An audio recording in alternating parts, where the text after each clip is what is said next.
new theory about human nature was put forward by Sigmund Freud. He had discovered, he said, primitive sexual and aggressive forces hidden deep inside the minds of all human beings. Forces which, if not controlled, led individuals and societies to chaos and destruction. This series is about how those in power have used Freud's theories to try and control the dangerous crowd in an age of mass democracy. At the heart of the story is not just Sigmund Freud, but other members of the Freud family.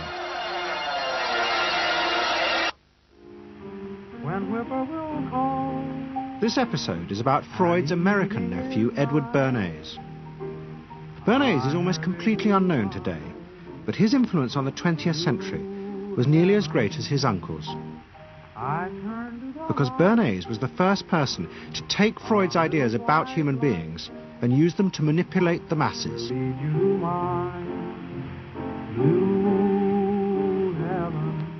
He showed American corporations for the first time how they could make people want things they didn't need by linking mass-produced goods to their unconscious desires. Out of this would come a new political idea of how to control the masses. By satisfying people's inner selfish desires, one made them happy and thus docile. It was the start of the all-consuming self, which has come to dominate our world today.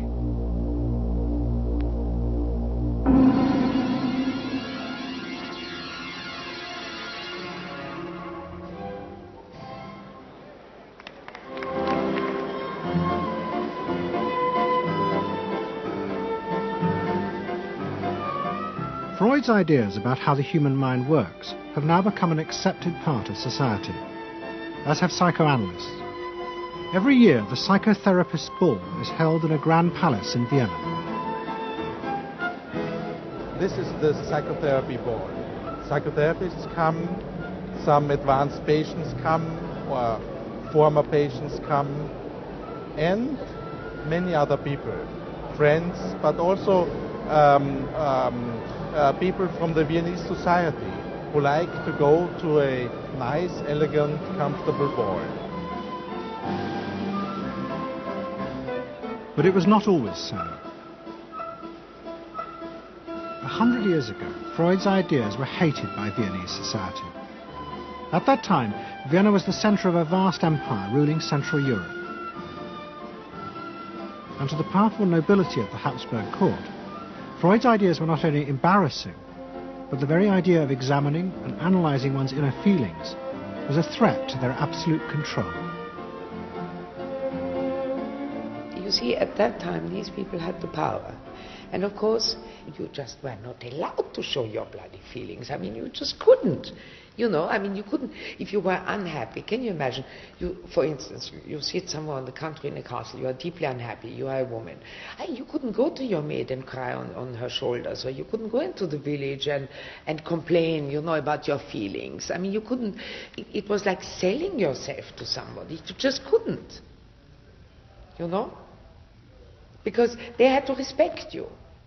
Now, of course, Freud, you see, put that thought very much into question, because you see, to examine yourself, you would have to put a lot of other things into question, your society, everything what surrounds you.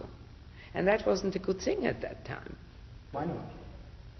Because your self-created empire, to a certain extent, would have fallen into bits much earlier already.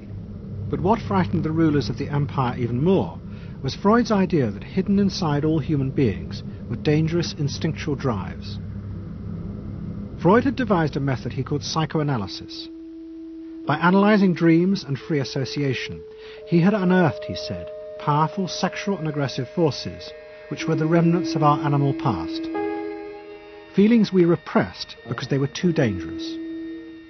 Freud devised a method for exploring a hidden part of the mind, which we nowadays call the unconscious, which is a part that is totally unknown to our consciousness, that there exists a barrier in all our minds which prevents these hidden and unwelcome impulses of the unconscious from emerging. Good night.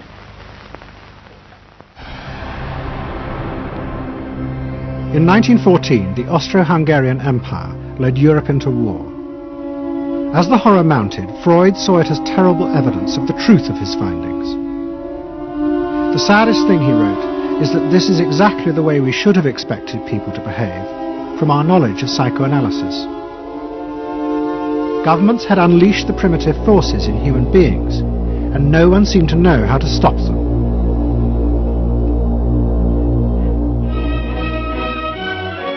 At that time, Freud's young nephew, Edward Bernays, was working as a press agent in America. His main client was the world-famous opera singer Caruso, who was touring the United States.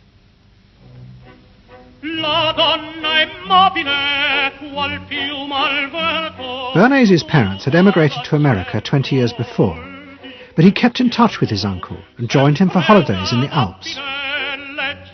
But Bernays was now about to return to Europe for a very different reason. On the night that Caruso opened in Toledo, Ohio, America announced it was entering the war against Germany and Austria.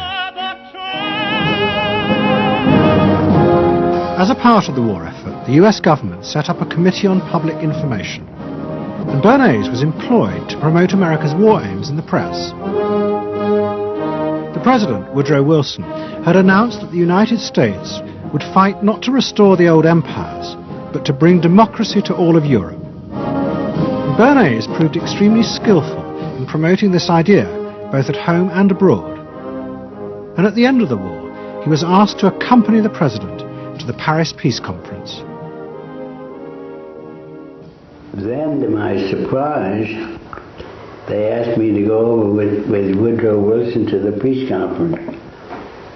And at the age of 26, I was in Paris for the entire time of the peace conference that was held in the suburb of Paris, and we worked to make the world safe for democracy. That was a big slogan. Wilson's reception in Paris astounded Bernays and the other American propagandists. Their propaganda had portrayed Wilson as a liberator of the people, a man who would create a new world in which the individual would be free. They had made him a hero of the masses. And as he watched the crowds surge around Wilson, Bernays began to wonder whether it would be possible to do the same type of mass persuasion, but in peacetime. When I came back to the United States, I decided that if you could use propaganda for war, you could certainly use it for peace. And propaganda got to be a bad word because of the Germans using it. So what I did was to try to find some other words. So we found the word Council on Public Relations. Bernays returned to New York and set up as a public relations counsel in a small office off Broadway. It was the first time the term had ever been used. Since the end of the 19th century, America had become a mass industrial society, with millions clustered together in the cities. Bernays was determined to find a way to manage and alter the way these new crowds thought and felt. To do this, he turned to the writings of his uncle Sigmund. While in Paris, Bernays had sent his uncle a gift of some Havana cigars. In return, Freud had sent him a copy of his general introduction to psychoanalysis. Bernays read it, and the picture of hidden irrational forces inside human beings fascinated him. He wondered whether he might make money by manipulating the unconscious. What Eddie got from Freud was indeed this idea that there is a lot more going on in human decision-making, not only among individuals, but even more importantly among groups, than this idea that information drives behavior. And so Eddie began to formulate this idea that you had to look at things that would play to people's irrational emotions. And you see, that moved Eddie immediately into a different category from other people in his field and most government officials and managers of the day who thought if you just hit people with all this factual information, they would look at that and say, oh, of course. And Eddie knew that was not the way the world worked. Bernays set out to experiment with the minds of the popular classes. His most dramatic experiment was to persuade women to smoke. At that time, there was a taboo against women smoking, and one of his early clients, George Hill, the president of the American Tobacco Corporation, asked Bernays to find a way of breaking it. He said, we're losing half of our market because men have invoked a taboo against women smoking in public.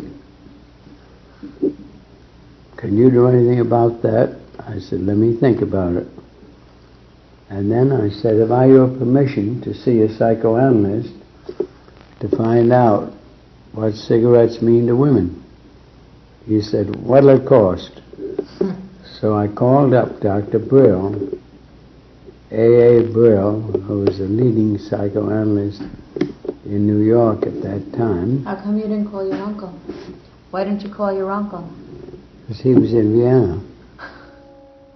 A.A. Brill was one of the first psychoanalysts in America, and for a large fee he told Bernays that cigarettes were a symbol of the penis and of male sexual power. He told Bernays that if he could find a way to connect cigarettes with the idea of challenging male power, then women would smoke, because then they would have their own penises.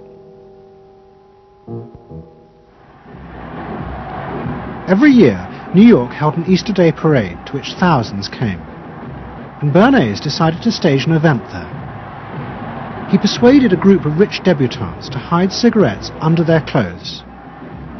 Then they should join the parade, and at a given signal from him, they were to light up the cigarettes dramatically. Bernays then informed the press that he had heard that a group of suffragettes were preparing to protest by lighting up what they called torches of freedom. He knew this would be an outcry, and he knew that all of the photographers would be there to capture this moment. And so he was ready with a phrase which was torches of freedom. And so here you have a symbol, women, young women, debutantes, smoking a cigarette in public with a phrase that means anybody who believes in this kind of equality pretty much has to support them in the ensuing debate about this, because torches of freedom. I mean, what's on all American coins? It's liberty. She's holding up the torch. You see? And so all of this is there together. There's emotion, there's memory, there's a rational phrase, even though it's using a lot of emotional elements. It's a phrase that works in a rational sense. All of this is together. And so the next day, this was not just in all of the New York papers, it was across the United States and around the world. And from that point forward, the sale of cigarettes to women began to rise. He had made them socially acceptable with a single symbolic act. What Bernays had created was the idea that if a woman smoked, it made her more powerful and independent, an idea that still persists today. Embrace me, my sweet embrace. It made him realize that it was possible to persuade people to behave irrationally if you link products to their emotional desires and feelings. The idea that smoking actually made women freer was completely irrational, but it made them feel more independent. It meant that irrelevant objects could become powerful emotional symbols of how you wanted to be seen by others.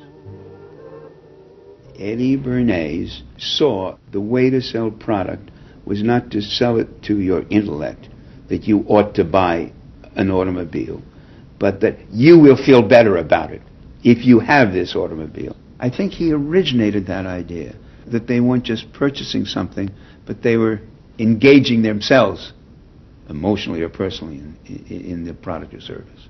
That it's not, you think you need a new piece of clothing, but you'll feel better with the piece of clothing. That was his contribution in a very real sense. We see it all over the place today, but I think he originated the idea of the emotional connect to a product or service.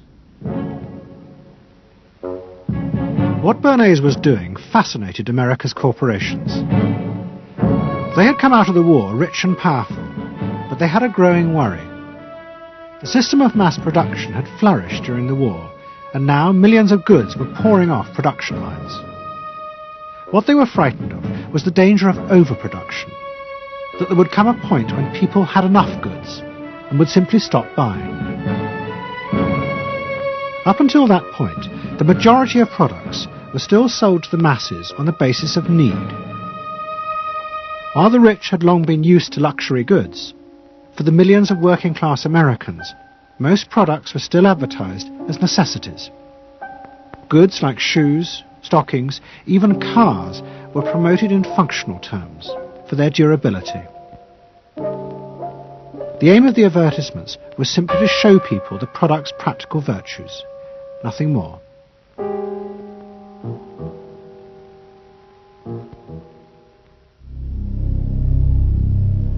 What the corporations realized they had to do was transform the way the majority of Americans thought about products. One leading Wall Street banker, Paul Mazur of Lehman Brothers, was clear about what was necessary. "We must shift America," he wrote, "from a needs to a desires culture. People must be trained to desire, to want new things even before the old have been entirely consumed. We must shape a new mentality in America. Man's desires must overshadow his needs." Prior to that time, there was no American consumer. There was the American worker, and there was the American owner, and they manufactured and they saved and they ate what they had to, and the people shopped for what they needed. And while the very rich may have bought things they didn't need, most people did not. And Mazur envisioned a break with that, where you would have things that you didn't actually need, but you wanted, as opposed to needed. And the man who would be at the center of changing that mentality for the corporations was Edward Bernays. Bernays really is the guy within the United States, more than anybody else, who sort of brings to the table psychological theory as something that is an essential part of how, from the corporate side, of how we are going to appeal to the masses effectively. And the whole sort of merchandising establishment and sales establishment is ready for Sigmund Freud. I mean, they are ready for understanding what motivates the human mind. And so that there's this real openness to Bernays' techniques being used to sell products to the masses. Beginning in the early 20s, the New York banks funded the creation of chains of department stores across America. They were to be the outlets for the mass-produced goods, and Bernays' job was to produce the new type of customer. Bernays began to create many of the techniques of mass consumer persuasion that we now live with. He was employed by William Randolph Hearst to promote his new women's magazines, and Bernays glamorized them by placing articles and advertisements that linked products made by others of his clients to famous film stars like Clara Bow, who was also his client. Bernays also began the practice of product placement in the movies, and he dressed the stars at the film's premieres with clothes and jewellery from other firms he represented. He was, he claimed, the first person to tell car companies they could sell cars as symbols of male sexuality. He employed psychologists to issue reports that said products were good for you, and then pretended they were independent studies. He organised fashion shows in the department stores, and paid celebrities to repeat the new and essential message: you bought things not just for need, but to express your inner sense of yourself to others. There's a psychology of dress. Have you ever thought about it? How it can express your character? You all have interesting characters, but some of them are all hidden. I wonder why you all want to dress always the same, with the same hats and the same coats. I'm sure all of you are interesting and have wonderful things about you, but looking at you in the street, you all look so much the same. And that's why I'm talking to you about the psychology of dress. Try and express yourselves better in your dress. Bring out certain things that you think are hidden. I wonder if you've thought of this angle of your personality. I'd like to ask you some questions. Why do you like short skirts? Oh, because there's more to see. More to see, eh? What good does that do you? It makes you more attractive. Does? In 1927, an American journalist wrote, "A change has come over our democracy. It is called consumptionism. The American citizen's first importance to his country is now no longer that of citizen, but that of consumer." The growing wave of consumerism helped in turn to create a stock market boom.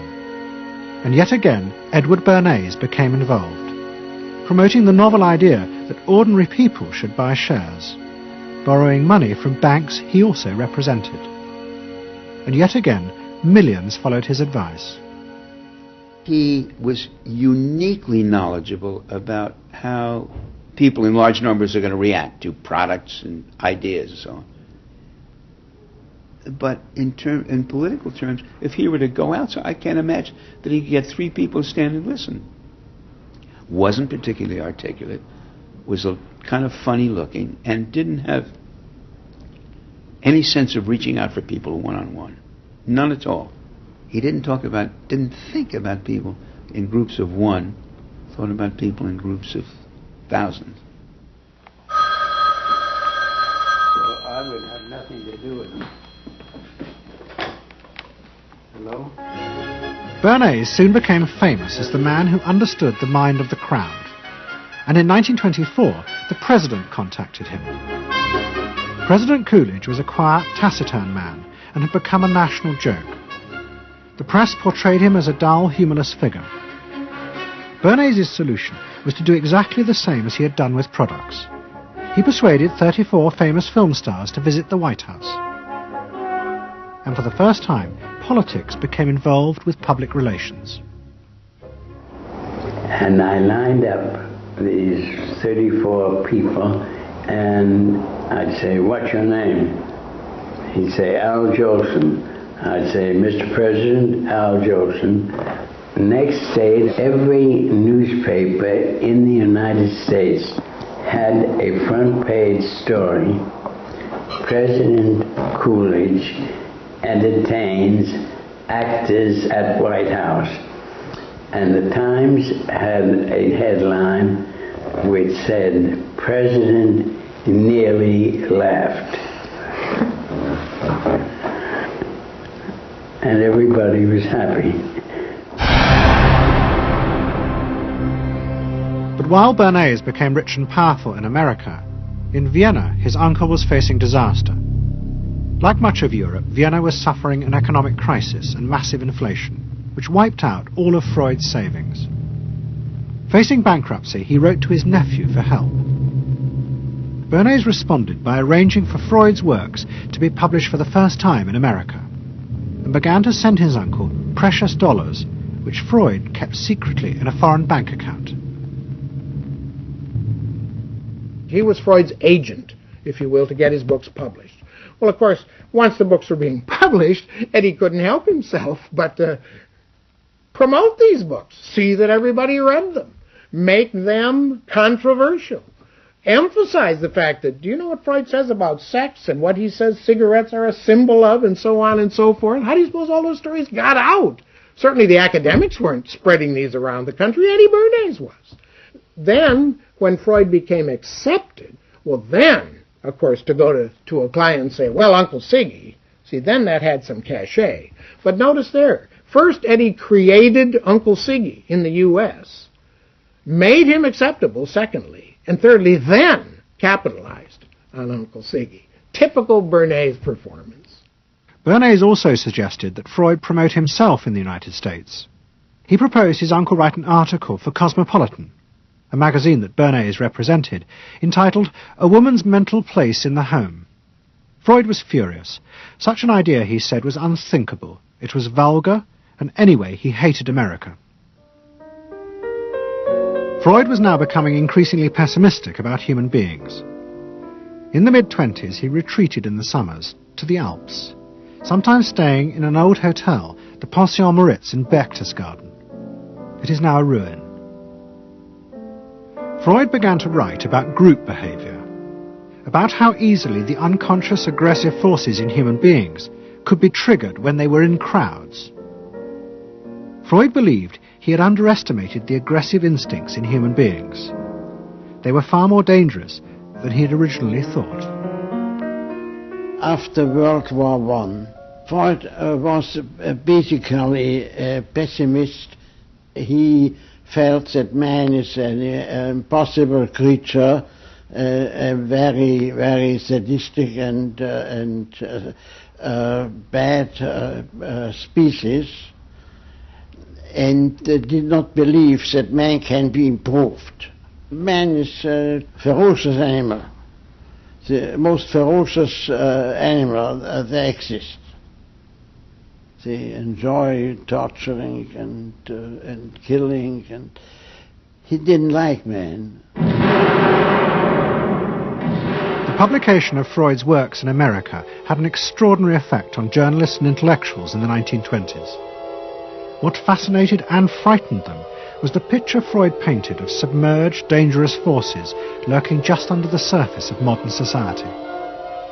Forces that could erupt easily to produce the frenzied mob which had the power to destroy even governments. It was this they believed had happened in Russia. To many, this meant that one of the guiding principles of mass democracy was wrong. The belief that human beings could be trusted to make decisions on a rational basis.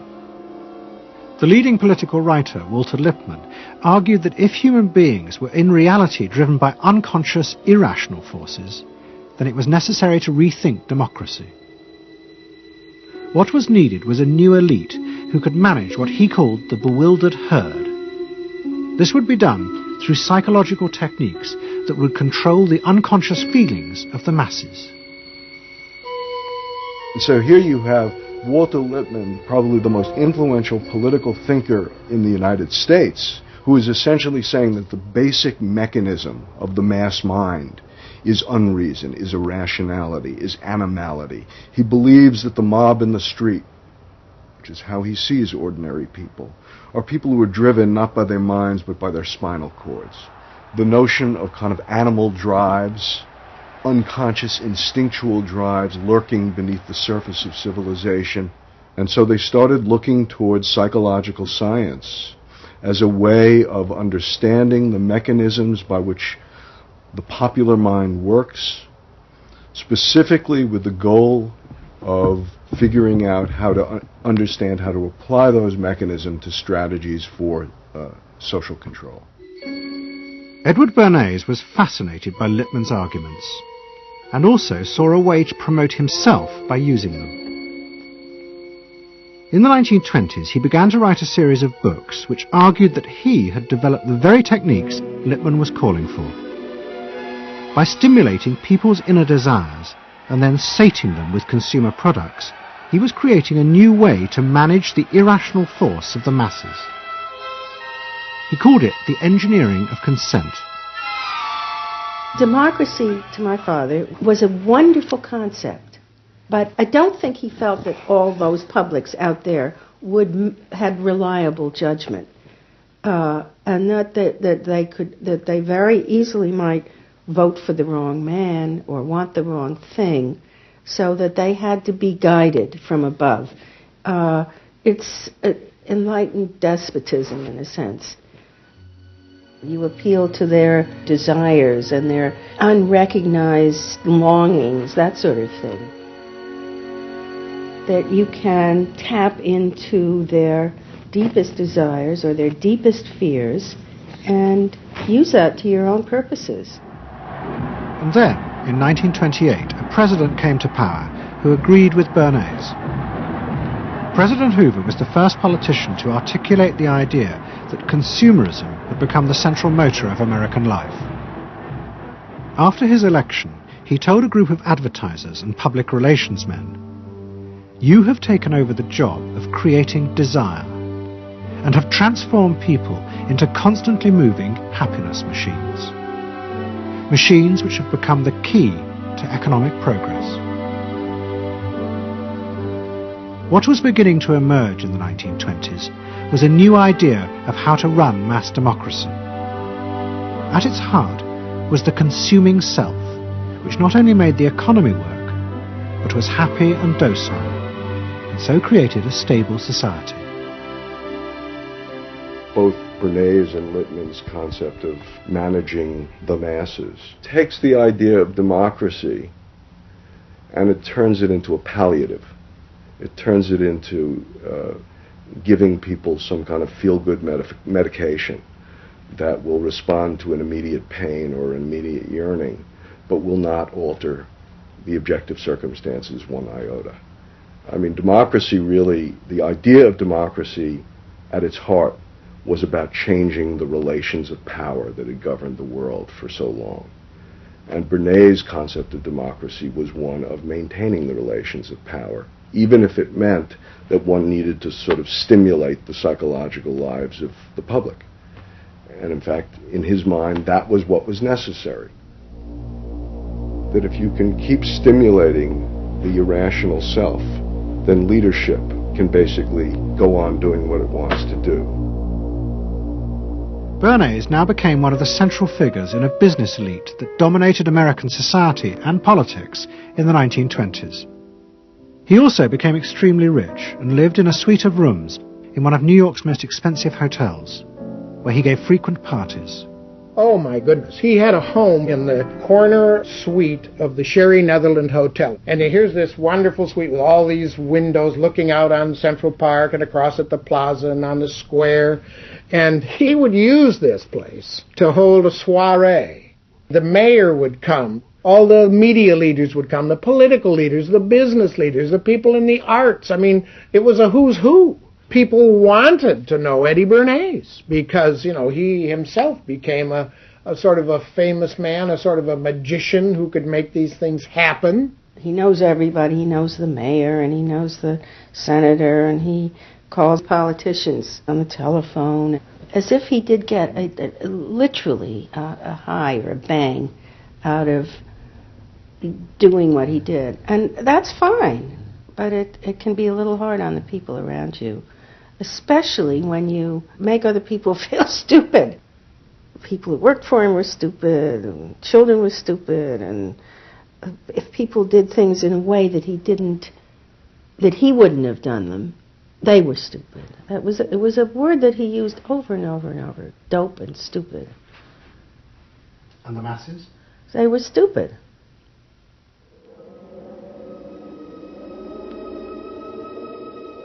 But Bernays' power was about to be destroyed dramatically, and by a type of human irrationality he could do nothing to control. At the end of October 1929, Bernays organised a huge national event to celebrate the 50th anniversary of the invention of the light bulb. President Hoover, the leaders of major corporations, and bankers like John D. Rockefeller were all summoned by Bernays to celebrate the power of American business. But even as they gathered, news came through that shares on the New York Stock Exchange were beginning to fall catastrophically. Throughout the 1920s, speculators had borrowed billions of dollars. The banks had promoted the idea that this was a new era where market crashes were a thing of the past. But they were wrong. What was about to happen was the biggest stock market crash in history. Investors had panicked and begun to sell in a blind, relentless fury that no reassurance by bankers or politicians could halt. And on the 29th of October 1929, the market collapsed.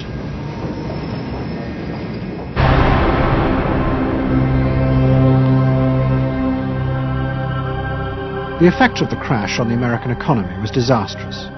Faced with recession and unemployment, millions of American workers stopped buying goods they didn't need. The consumer boom that Bernays had done so much to engineer disappeared, and he and the profession of public relations fell from favour. Bernays' brief moment of power seemed to be over.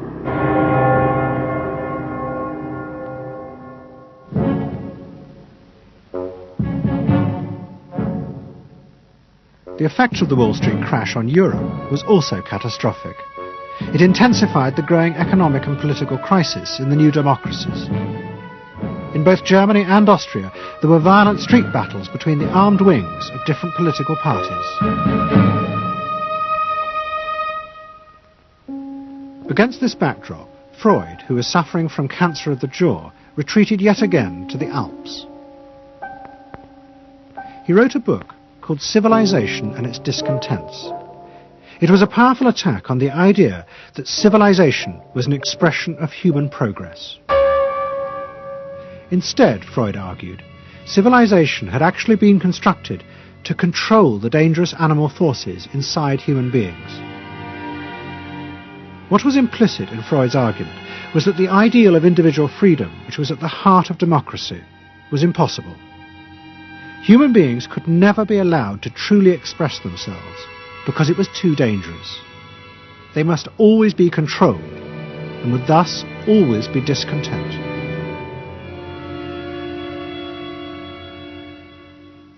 Man doesn't want to be civilized, and he is civilization brings discontent, but it is necessary to survival.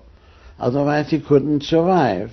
So he must be discontent, because this would be the only way to keep him within limits. But what did Freud think about the idea of the equality of man? He didn't believe in it. We had 32 parties, and Hitler said, before those parties don't vanish, there is no Germany. That's true. You can't have 32 parties. And so they felt, this one person will put an end to this comedy. Freud was not alone in his pessimism. Politicians like Adolf Hitler emerged from a growing despair in the 1920s about democracy. The Nazis were convinced that democracy was dangerous because it unleashed a selfish individualism, but didn't have the means to control it.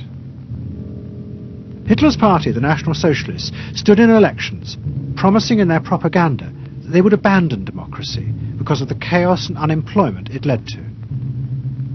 Die Parteien versprachen den Himmel auf Erden.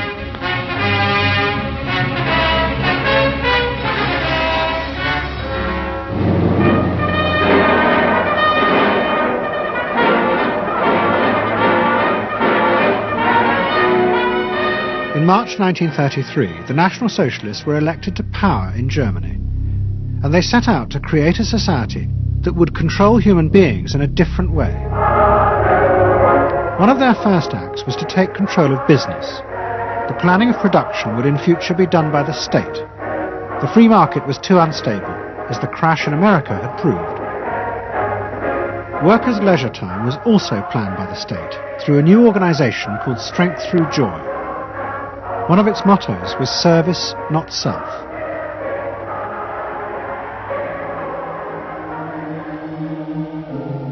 But the Nazis did not see this as a return to an old form of autocratic control.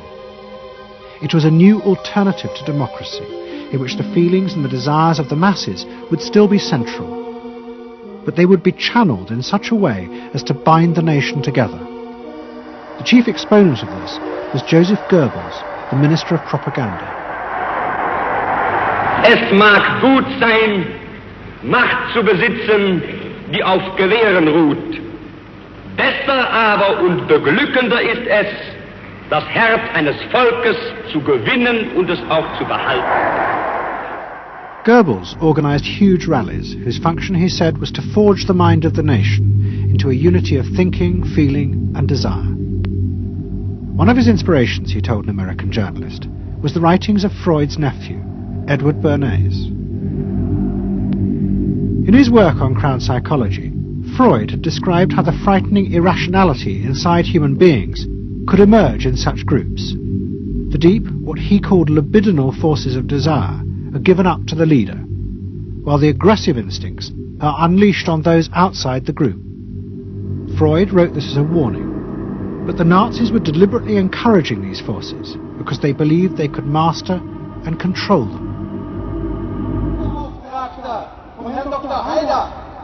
Well, Freud was saying that masses are bound by libidinal forces.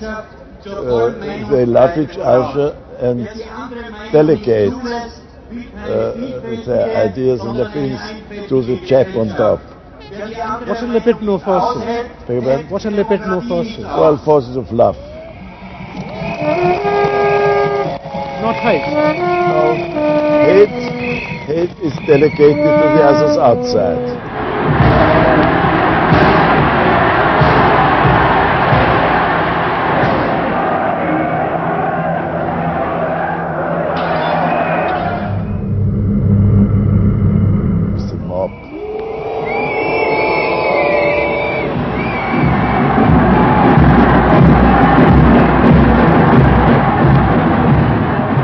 I could see from afar, looking up Wilhelmstraße towards Unter den Linden, how those 100,000 of people, when they passed Hitler, they just became completely delirious.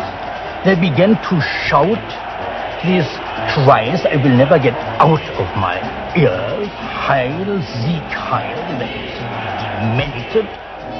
And here I got confirmation how those irrational forces, uncontrollable forces in Germany, in the Germans, had erupted, had broken out, were running riot, were departing, marching on.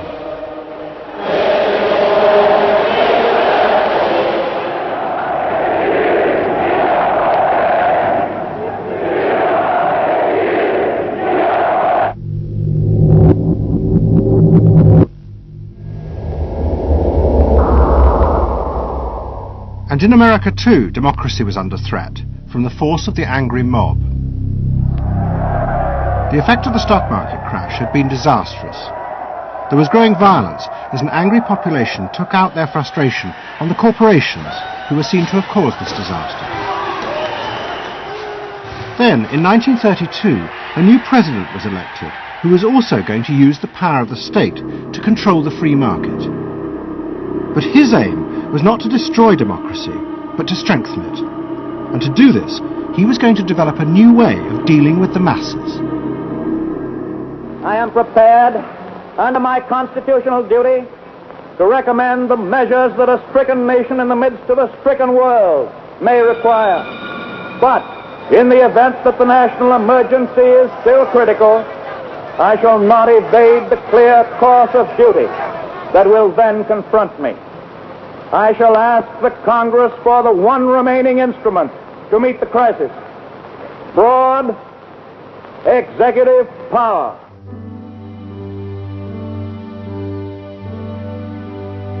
It was the start of what would become known as the New Deal.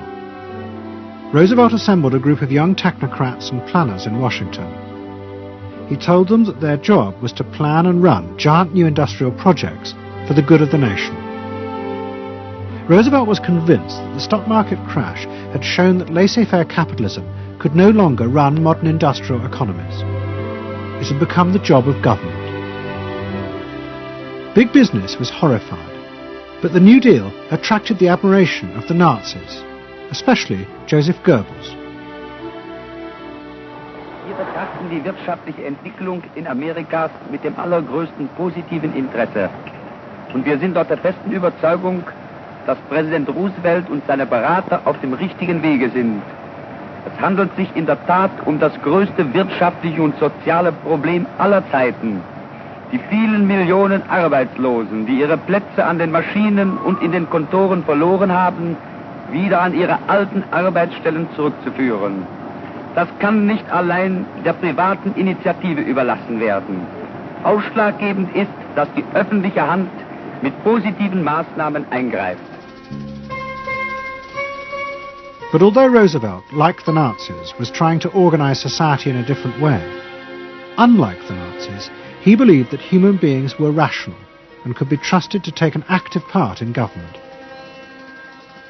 Roosevelt believed it was possible to explain his policies to ordinary Americans and take into account their opinions. To do this, he was helped by the new ideas of an American social scientist called George Gallup. Favorite reading of New Deal Washington, the survey of U.S. public opinion. From offices at Princeton, New Jersey, a famed statistician, Dr. George Gallup, tells Washington from week to week what the nation is thinking. And in New York, Fortune magazine's analyst, Elmo Roper, compiles for publication a continuous record of the nation's approval or disapproval of how the country is being run. Gallup and Roper rejected Bernays' view that human beings were at the mercy of unconscious forces and so needed to be controlled. Their system of opinion polling was based on the idea that people could be trusted to know what they wanted. They argued that one could measure and predict the opinions and behaviour of the public if one asked strictly factual questions and avoided manipulating their emotions. Well, how about this one? Do you think Franklin D. Roosevelt's New Deal has been bad for the nation in general? No, that question's loaded. It automatically suggests an answer. Well, how about this? Is your present feeling toward President Roosevelt one of general approval or general disapproval? That's better. Prior to scientific polling, the view of many people was that you couldn't trust public opinion. It was irrational, that it was ill-informed, it was chaotic, unruly, and so forth. And so that opinion should be dismissed. But with scientific polling, I think it established very clearly that people are rational, that they do make good decisions, and this offers democracy a chance to be truly informed by the public, giving everybody a voice in the way the country is run.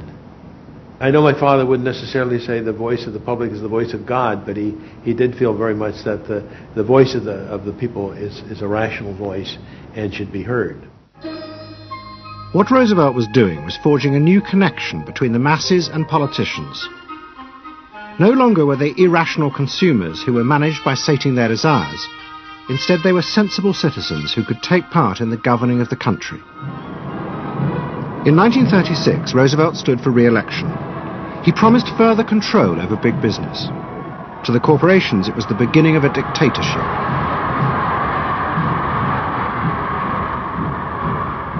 Roosevelt interferes with private enterprise and is running the country into debt for generations to come. The way to get recovery is to let business alone. But Roosevelt was triumphantly re-elected. It looks, my friends, like a real landslide this time. So please let me thank you again and tell you that I hope to see you all very soon and bid you an affectionate good night. Faced with this, business now decided to fight back, to regain power in America. At the heart of the battle would be Edward Bernays and the profession he had invented, public relations. Following that election, business people start to get together and start to carry on discussions, primarily in private, and they start talking to each other about the need to sort of carry on ideological warfare against the New Deal and to sort of reassert the sort of connectedness between the idea of democracy on the one hand and the idea of privately owned business on the other.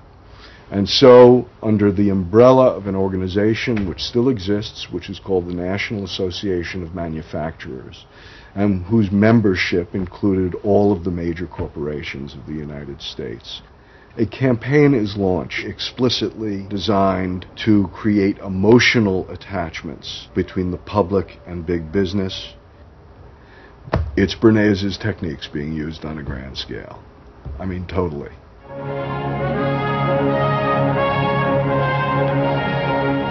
General Motors Parade of Progress, traveling the high roads and by roads of America, bringing to millions of Americans in their own hometown the fascinating story behind modern industry, showing... The campaign set out to show dramatically that it was business, not politicians, who had created modern America. Better mode of living for all of us.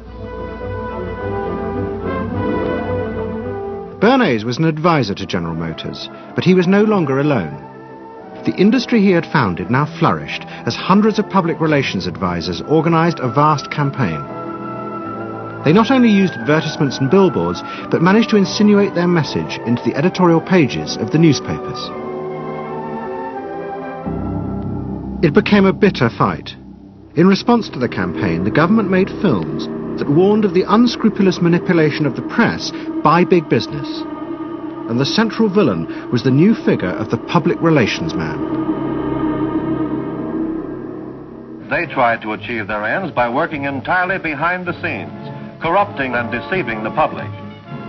The aims of such groups may be either good or bad, so far as the public interest is concerned, but their methods are a grave danger to democratic institutions. The films also showed how the responsible citizen could monitor the press themselves. They could create a chart that analysed the reporting for signs of hidden bias. But such earnest instruction was to be no match for the powerful imagination of Edward Bernays. He was about to help create a vision of the utopia that free market capitalism would build in America if it was unleashed.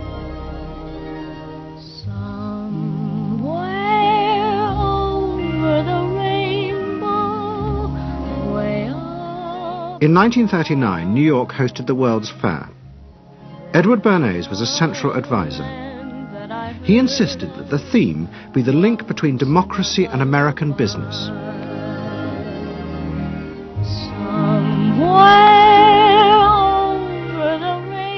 At the heart of the fair was a giant white dome that Bernays named Democracity. And the central exhibit was a vast working model of America's future, constructed by the General Motors Corporation. To my father, the World's Fair was an opportunity to keep the status quo, that is, capitalism in a democracy. Democracy and capitalism, that marriage, right, linking, just like that.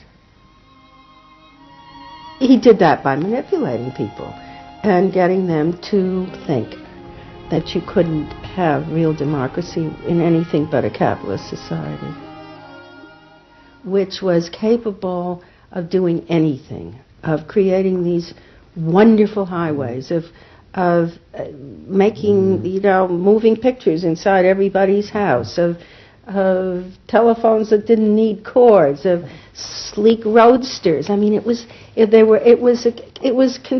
consumerist, but at the same time, you inferred that in a funny way, democracy and capitalism went together. The World's Fair was an extraordinary success and captured America's imagination. The vision it portrayed was of a new form of democracy, in which business responded to people's innermost desires in a way politicians could never do.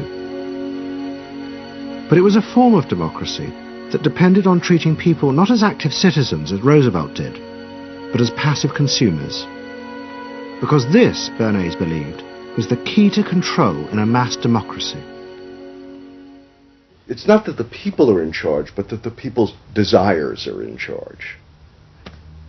The people are not in charge. The people exercise no decision-making power within this environment. So democracy is reduced from something which assumes an active citizenry to the idea of the public as passive consumers. Driven primarily by instinctual or unconscious desires, and that if you can in fact trigger those needs and desires, you can get what you want from them. But this struggle between the two views of human beings as to whether they were rational or irrational was about to be dramatically affected by events in Europe. Events that would also change the fortunes of the Freud family. In March 1938, the Nazis annexed Austria. It was called the Anschluss. Hitler arrived in Vienna to an extraordinary outpouring of mass adulation. But even as he drove through the city, behind the scenes, the Nazis were systematically whipping up and unleashing the hatred of the crowd against the enemies of the new Greater Germany. The Anschluss was a kind of explosion of terrible hatred against the enemies, so-called enemies, or whatever they considered enemies, against the Jews totally, and also against a lot of very decent Austrians who had opposed the Nazis in Austria. They said it's legitimate now, you can do what you want, so they did it. Stealing, robbing and killing, I can't say it otherwise. And human depravity, of course, is always very near to normal behavior. It can change very quickly.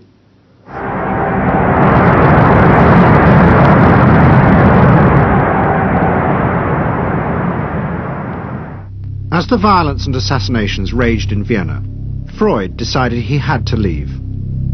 His aim was to go to Britain, but he knew that Britain, like many countries, was refusing entry to most Jewish refugees.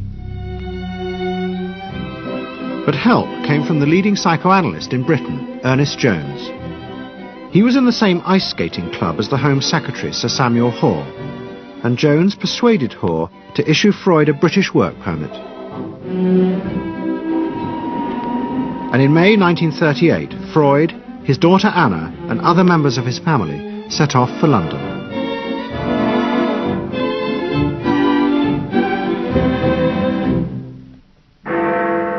Freud arrived in London as Britain was preparing for war, and he settled with his daughter Anna in a house in Hampstead. But Freud's cancer was now far advanced, and in September 1939, just 3 weeks after the outbreak of war, he died.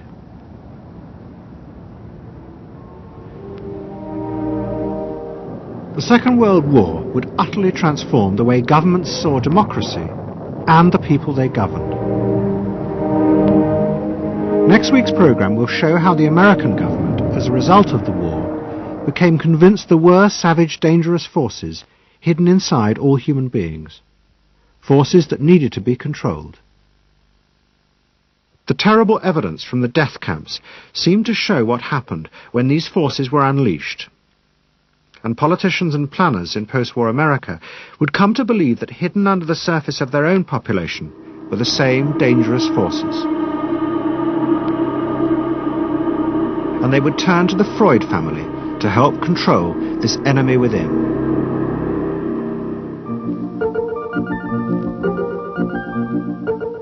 And ever adaptable, Edward Bernays would work not just for the American government, but the CIA. And Sigmund Freud's daughter Anna would also become powerful in the United States, because she believed that people could be taught to control the irrational forces within them. Out of this would come vast government programs to manage the inner psychological life of the masses.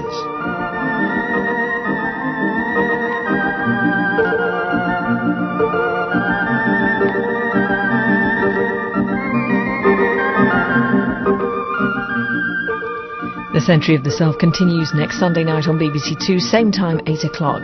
Tonight, the final part of SAS next.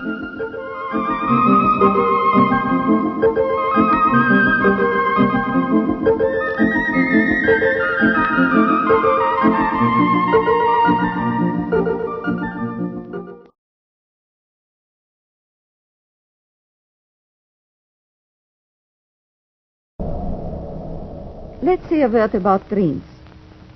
We all have thoughts which we never knew we had. They are too uncomfortable, too incompatible with our adult self to be remembered.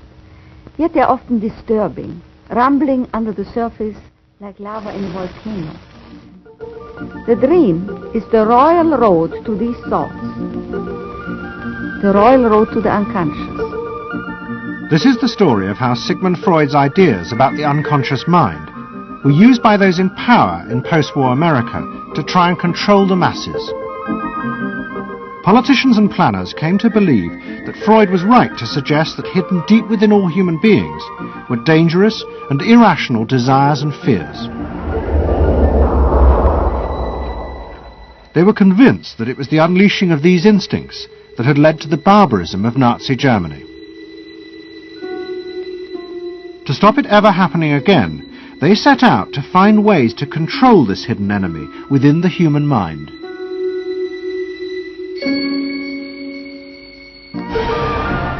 At the heart of the story are Sigmund Freud's daughter Anna and his nephew Edward Bernays, who had invented the profession of public relations.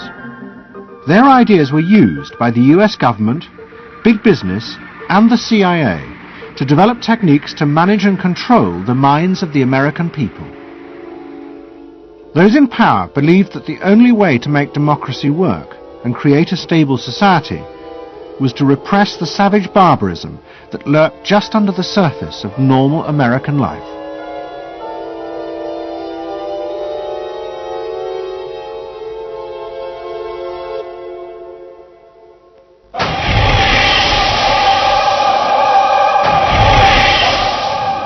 The story begins in the middle of the fierce fighting of the Second World War. As the fighting intensified, the American army was faced by an extraordinary number of mental breakdowns among its troops. 49% of all soldiers evacuated from combat were sent back because they suffered from mental problems. In desperation, the army turned to the new ideas of psychoanalysis. They made a film record of the experiment using hidden cameras. It says here on your record that you had headaches and that you had crying spells. Yes, sir. I believe in your profession is called nostalgia. In other words, homesickness. Yes, sir. Mm-hmm. It was induced when, shortly before the war, I received a picture of my sweetheart. Yes.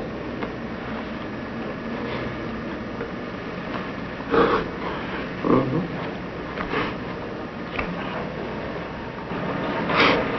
I'm sorry, I can't continue. That's all right. It was the first time that anyone had paid such attention to the feelings and anxieties of ordinary people. At the heart of the experiment were a number of refugee psychoanalysts from Central Europe. They worked with American psychiatrists to guide and shape the project.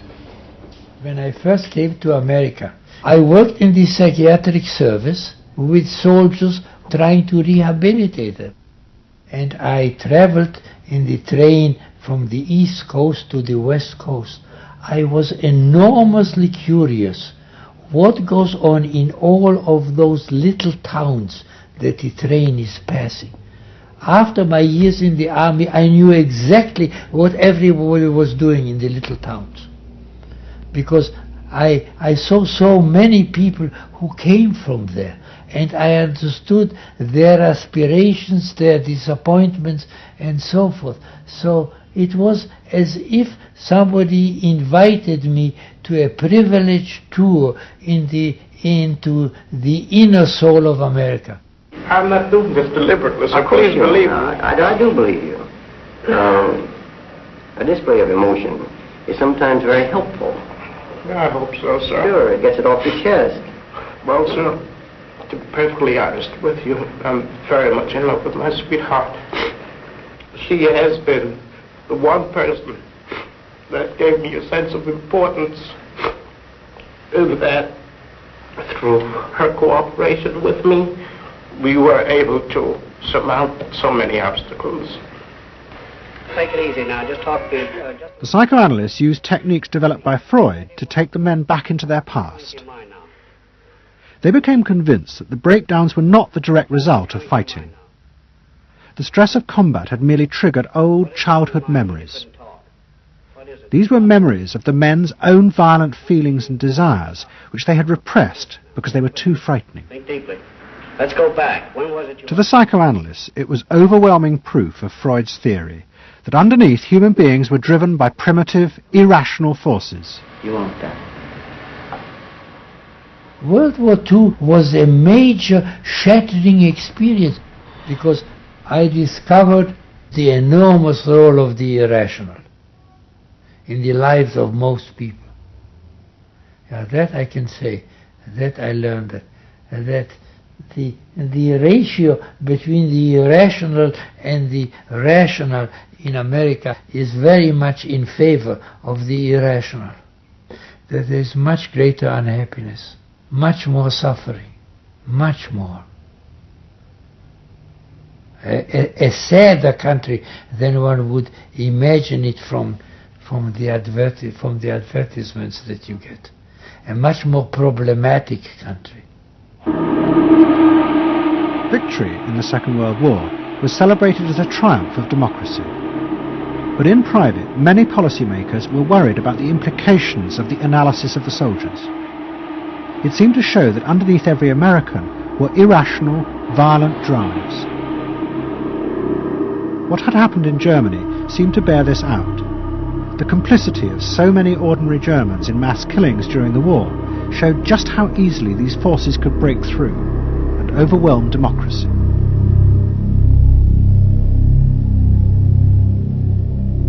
Planners and policymakers had been convinced by their experiences during World War II that human beings could act very irrationally because of this sort of teeming and raw and unpredictable emotionality, the kind of chaos that lived at the base of human personality could, in fact, infect the society, social institutions, to such a point that the society itself would become sick.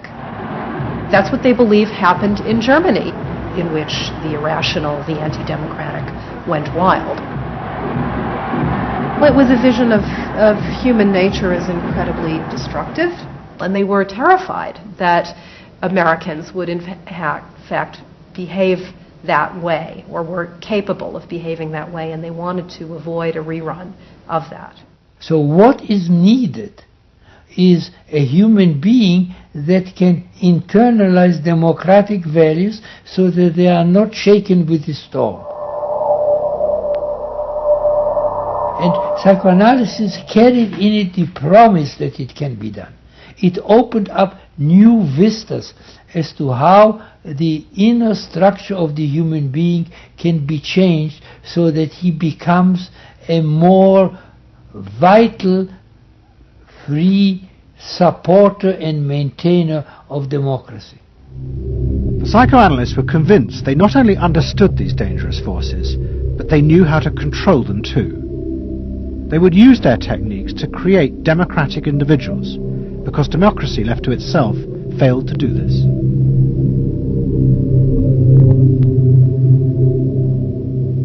The source of this idea was not only Sigmund Freud, but his youngest daughter, Anna. She had fled with her father to London before the outbreak of war, and after he died, Anna Freud became the acknowledged leader of the world psychoanalytic movement. She saw her job as to fulfill her father's dream of making his ideas accepted throughout the world. At the center of the Freud movement stood Tante Anna, because she managed to work herself into that position. She was recognized as that, and not just because she was a daughter. She worked on that. She was rather forbidding.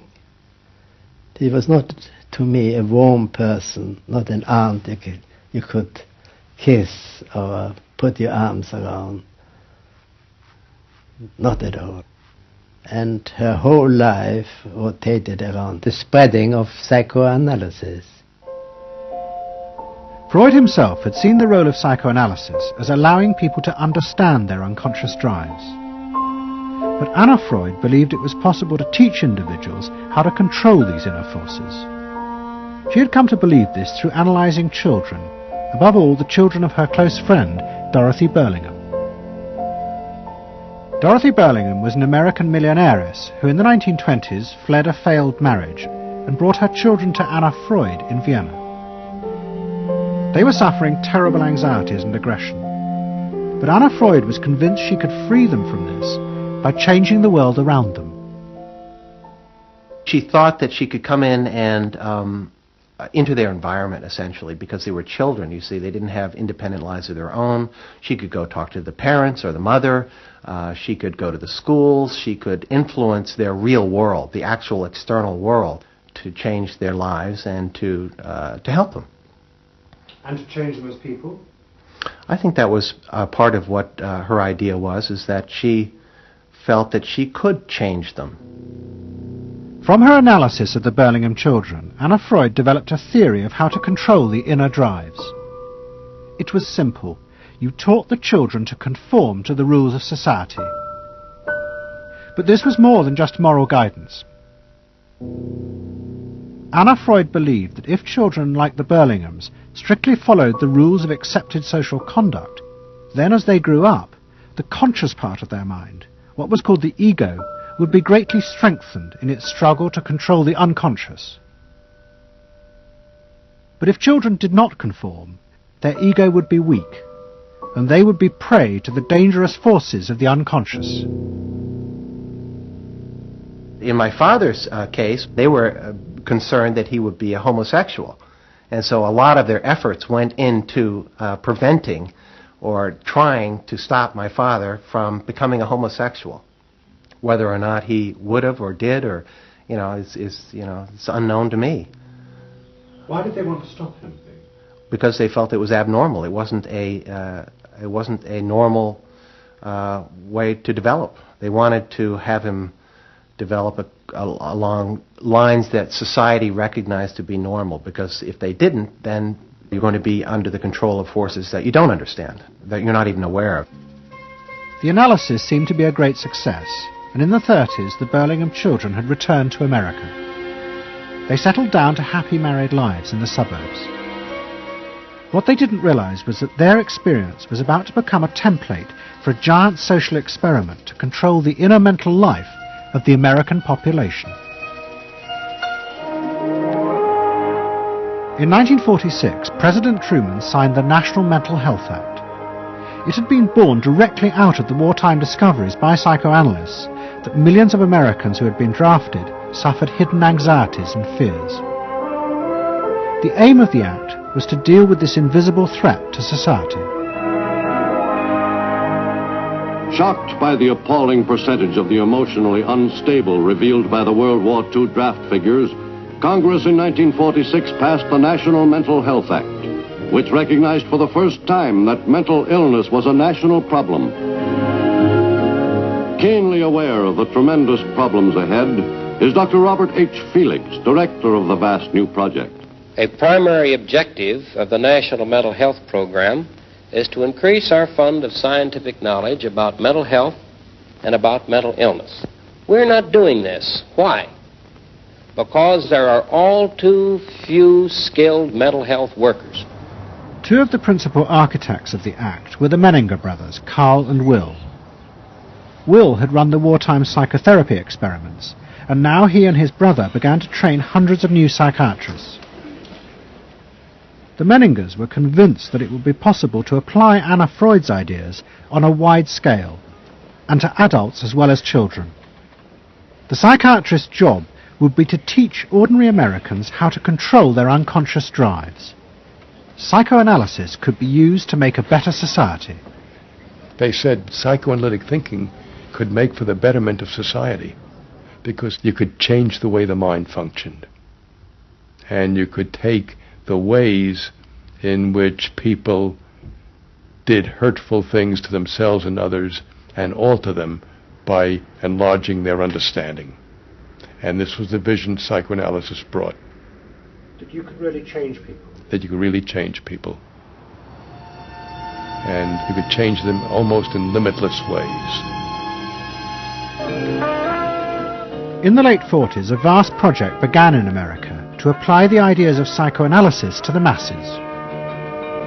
Psychological guidance centers were set up in hundreds of towns.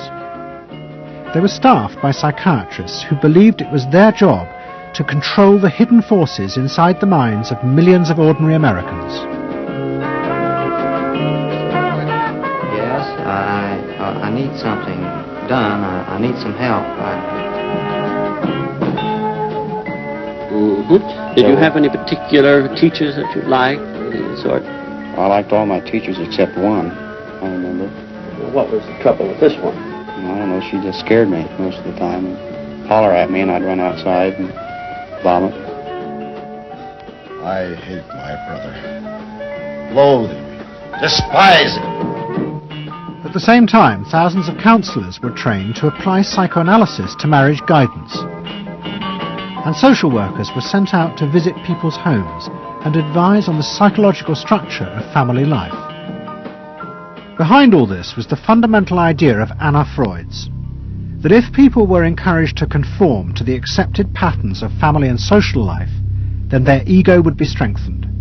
They would be able to control the dangerous forces within them.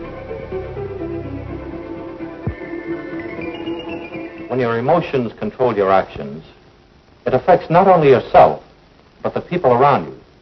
And if this sort of flare-up is repeated often, it might lead to a permanently warped personality. You can control the fire of your emotions so that your personality becomes more pleasant. So we expect that someone who's been through that experience to be much more insightful, much more understanding, and a much better regulated person. And what happens to the dog? And regulation includes being able to let go, as it were, to enjoy a football game or a soccer game.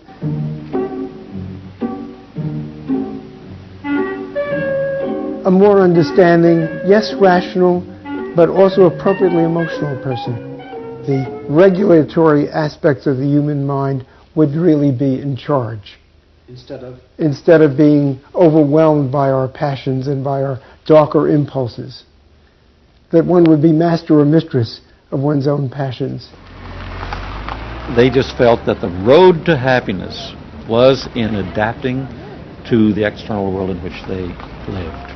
That people could be uncrippled from their own neurotic conflicts and impulses, that they would not engage in self-destructive behavior, that they would in fact adapt to the reality about them.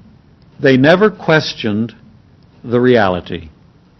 They never questioned that it might itself be a source of evil or something to which you could not adapt without compromise or without suffering or without exploiting yourself in some way. So there was this fit with the politics of the day. And a balance of emotions is important to a well-rounded personality. But it was only the beginning of the rise to power of psychoanalysis in America. Psychoanalysts were about to move into big business and use their techniques not just to create model citizens, but model consumers. Last week's episode showed how Freud's American nephew, Edward Bernays, had been the first to convince American corporations that they could sell products by connecting them with people's unconscious feelings. But now, a group of psychoanalysts were going to take what Bernays had begun and invent a whole range of techniques to get inside and manage the unconscious mind of the consumer. They were led by Ernest Dichter.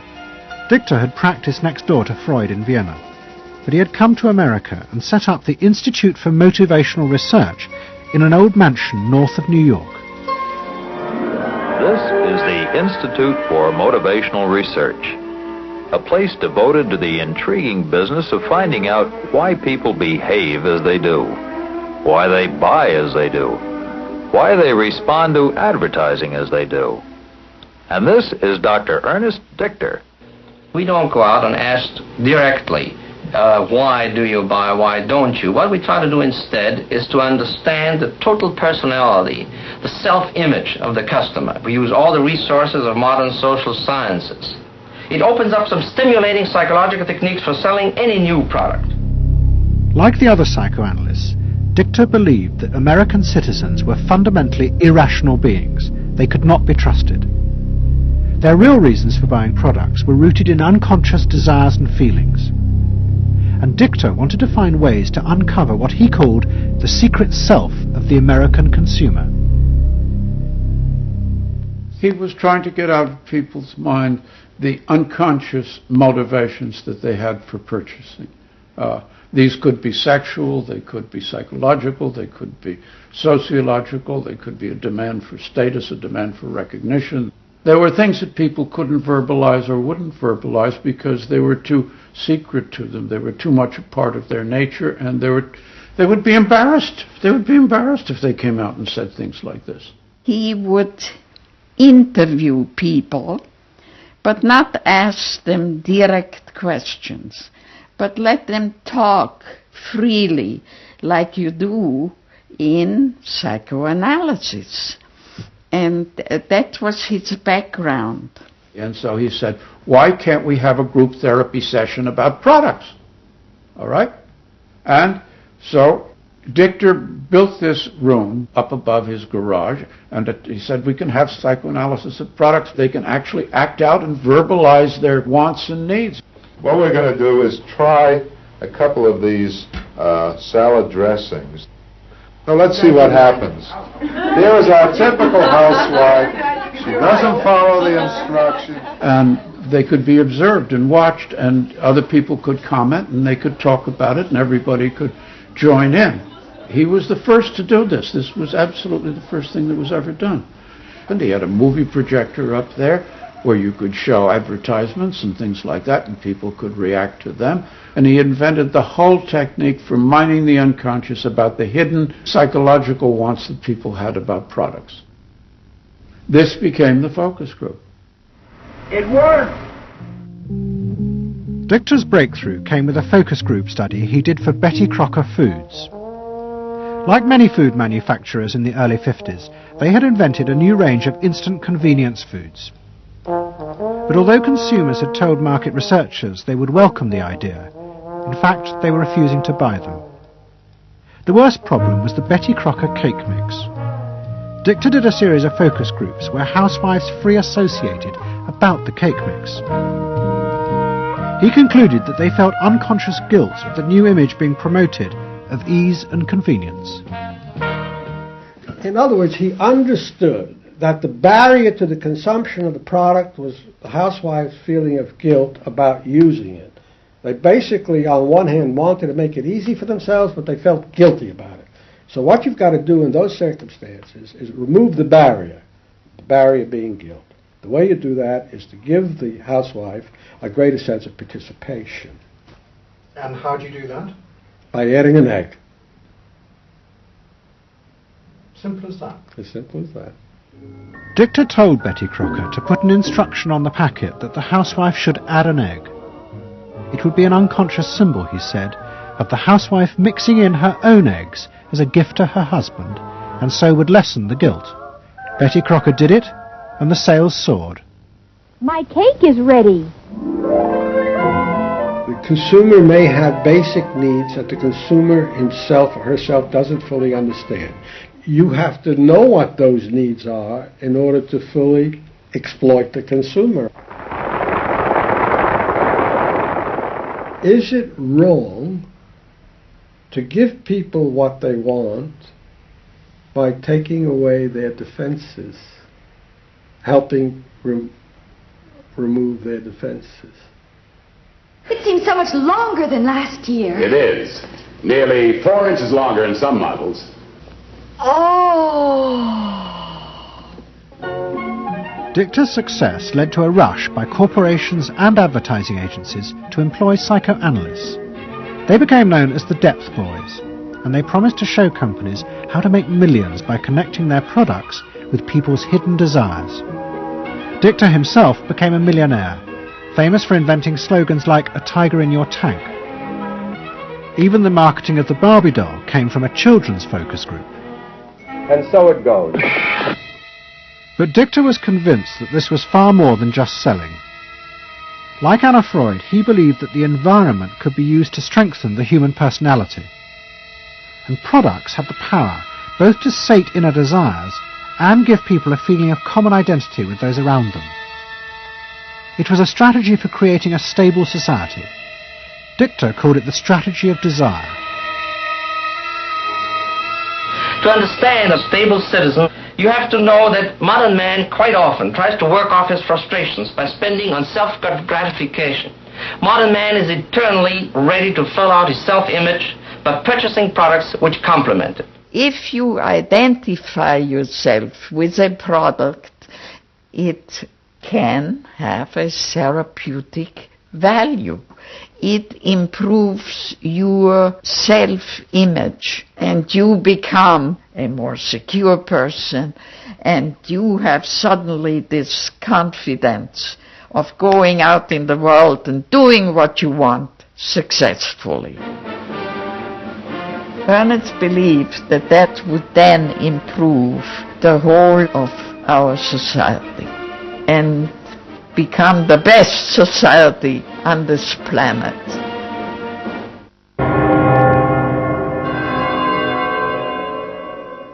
By the early 50s, the ideas of psychoanalysis had penetrated deep into American life. The psychoanalysts themselves became rich and powerful. Many had consulting rooms overlooking Central Park in New York. Politicians and famous writers like Arthur Miller and Tennessee Williams became their patients. They were seeking not just help, but to understand the hidden roots of human behavior. We were sought after. Washington was interested in what we think. You know, the important writers, important politicians were undergoing psychoanalysis. It was, we had waiting lists because there were so many patients that wanted to be analyzed. So it gave us a little bit of a swellhead.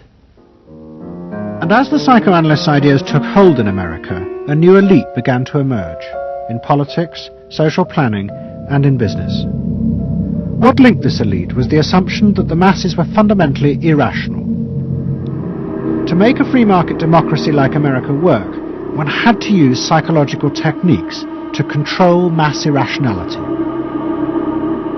They actually believed that this elite was necessary because individual citizens were not capable, if left alone, of being democratic citizens. The elite was necessary in order to create the conditions that would produce individuals capable of behaving as a good consumer and also behaving as a democratic citizen. They didn't see their activities as anti-democratic, as undermining the capacity of individual citizens for democracy. Quite the opposite. They understood that they were creating the conditions for democracy's survival and future. The rise of psychoanalysis to power in America was an extraordinary triumph for Anna Freud and her tireless promotion of her ideas.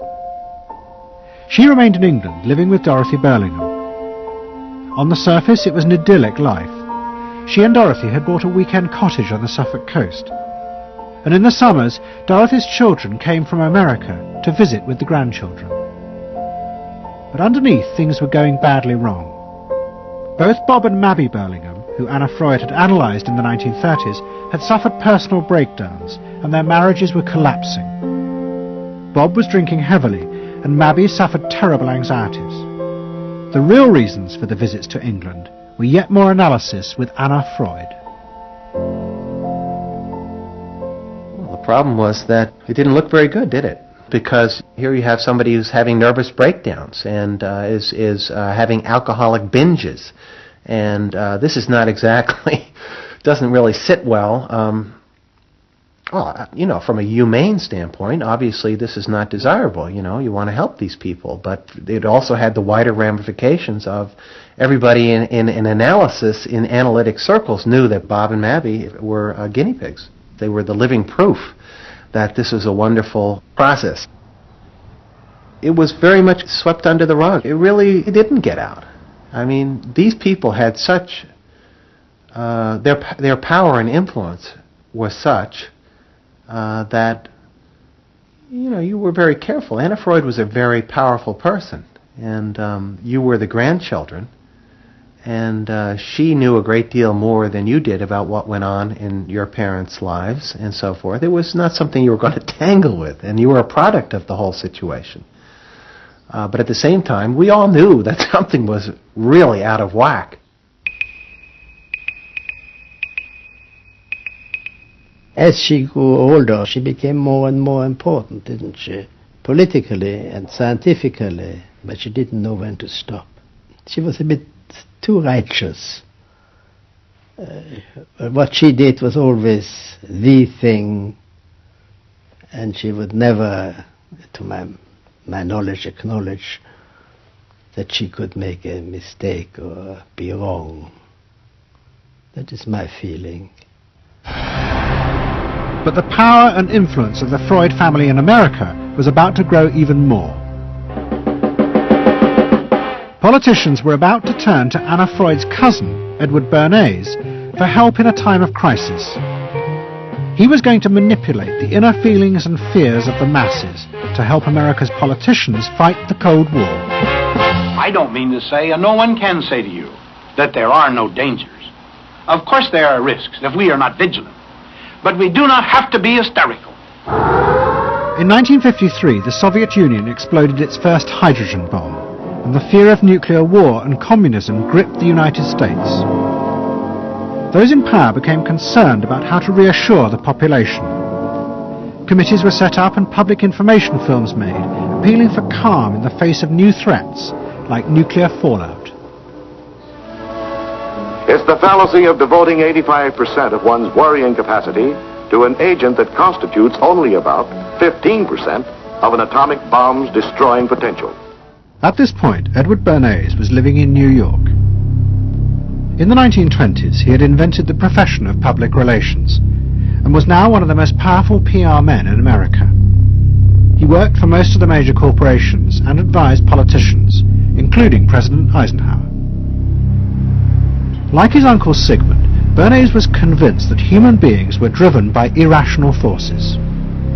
The only way to deal with the public was to connect with their unconscious desires and fears. Bernays argued that instead of trying to reduce people's fear of communism, one should actually encourage and manipulate the fear, but in such a way as it became a weapon in the Cold War. Rational argument was fruitless. What my father understood about groups is that they are manipulable, they're malleable, and that you can tap into their deepest desires or their deepest fears and use that to your own purposes. I don't think he felt that all those publics out there had reliable judgment, that they very easily might vote for the wrong man or want the wrong thing, so that they had to be guided from above. One of Bernays' main clients was the giant United Fruit Company. They owned vast banana plantations in Guatemala in Central America. For decades, United Fruit had controlled the country through pliable dictators. It was known as a banana republic. But in 1950, a young officer, Colonel Arbenz, was elected president. He promised to remove United Fruit's control over the country. And in 1953, he announced the government would take over much of their land. It was a massively popular move, but a disaster for United Fruit, and they turned to Bernays to help get rid of Arbenz.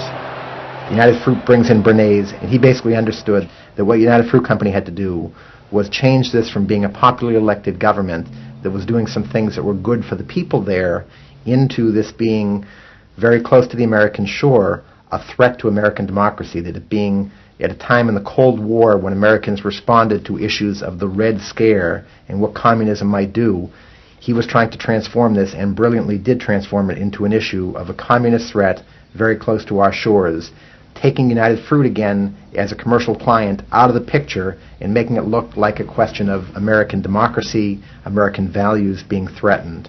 In reality, Arbenz was a democratic socialist with no links to Moscow. But Bernays set out to turn him into a communist threat to America. He organized a trip to Guatemala for influential American journalists. Few of them knew anything about the country or its politics. Bernays arranged for them to be entertained and to meet selected Guatemalan politicians who told them that Arbenz was a communist controlled by Moscow. During the trip, there was also a violent anti-American demonstration in the capital. Many of those who worked for United Fruit were convinced it had been organized by Bernays himself. He also created a fake independent news agency in America called the Middle American Information Bureau. It bombarded the American media with press releases saying that Moscow was planning to use Guatemala as a beachhead to attack America. All of this had the desired effect. In Guatemala, the Jacob Arbenz regime became increasingly communistic after its inauguration in 1951. Communists in the Congress and high governmental positions controlled major committees, labor and farm groups, and propaganda facilities. They agitated and led in demonstrations against neighboring countries and the United States. What was profoundly new in terms of what Bernays did is he took this menace to our backyard in Guatemala. For the first time, we saw Reds a couple hundred miles from New Orleans who Eddie Bernays had us believing were a true threat to us, that it was going to be a Soviet outpost in our backyard. But what Bernays was doing was not just trying to blacken the Arbenz regime. He was part of a secret plot. President Eisenhower had agreed that America should topple the Arbenz government, but secretly. The CIA were instructed to organize a coup. Working with the United Fruit Company, the CIA trained and armed a rebel army and found a new leader for the country called Colonel Armas. The CIA agent in charge was Howard Hunt, later one of the Watergate burglars.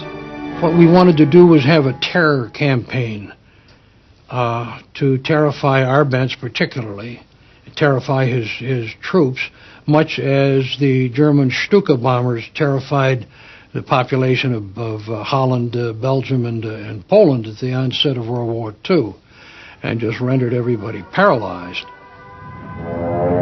As planes flown by CIA pilots dropped bombs on Guatemala City, Edward Bernays carried on his propaganda campaign in the American press.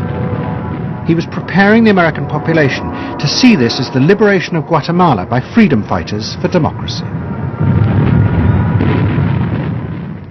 He totally understood that the coup would happen when the public and the press, when conditions in the public and the press allowed for a coup to happen, and he created those conditions. He was totally savvy in terms of just what he was helping create there in terms of this overthrow.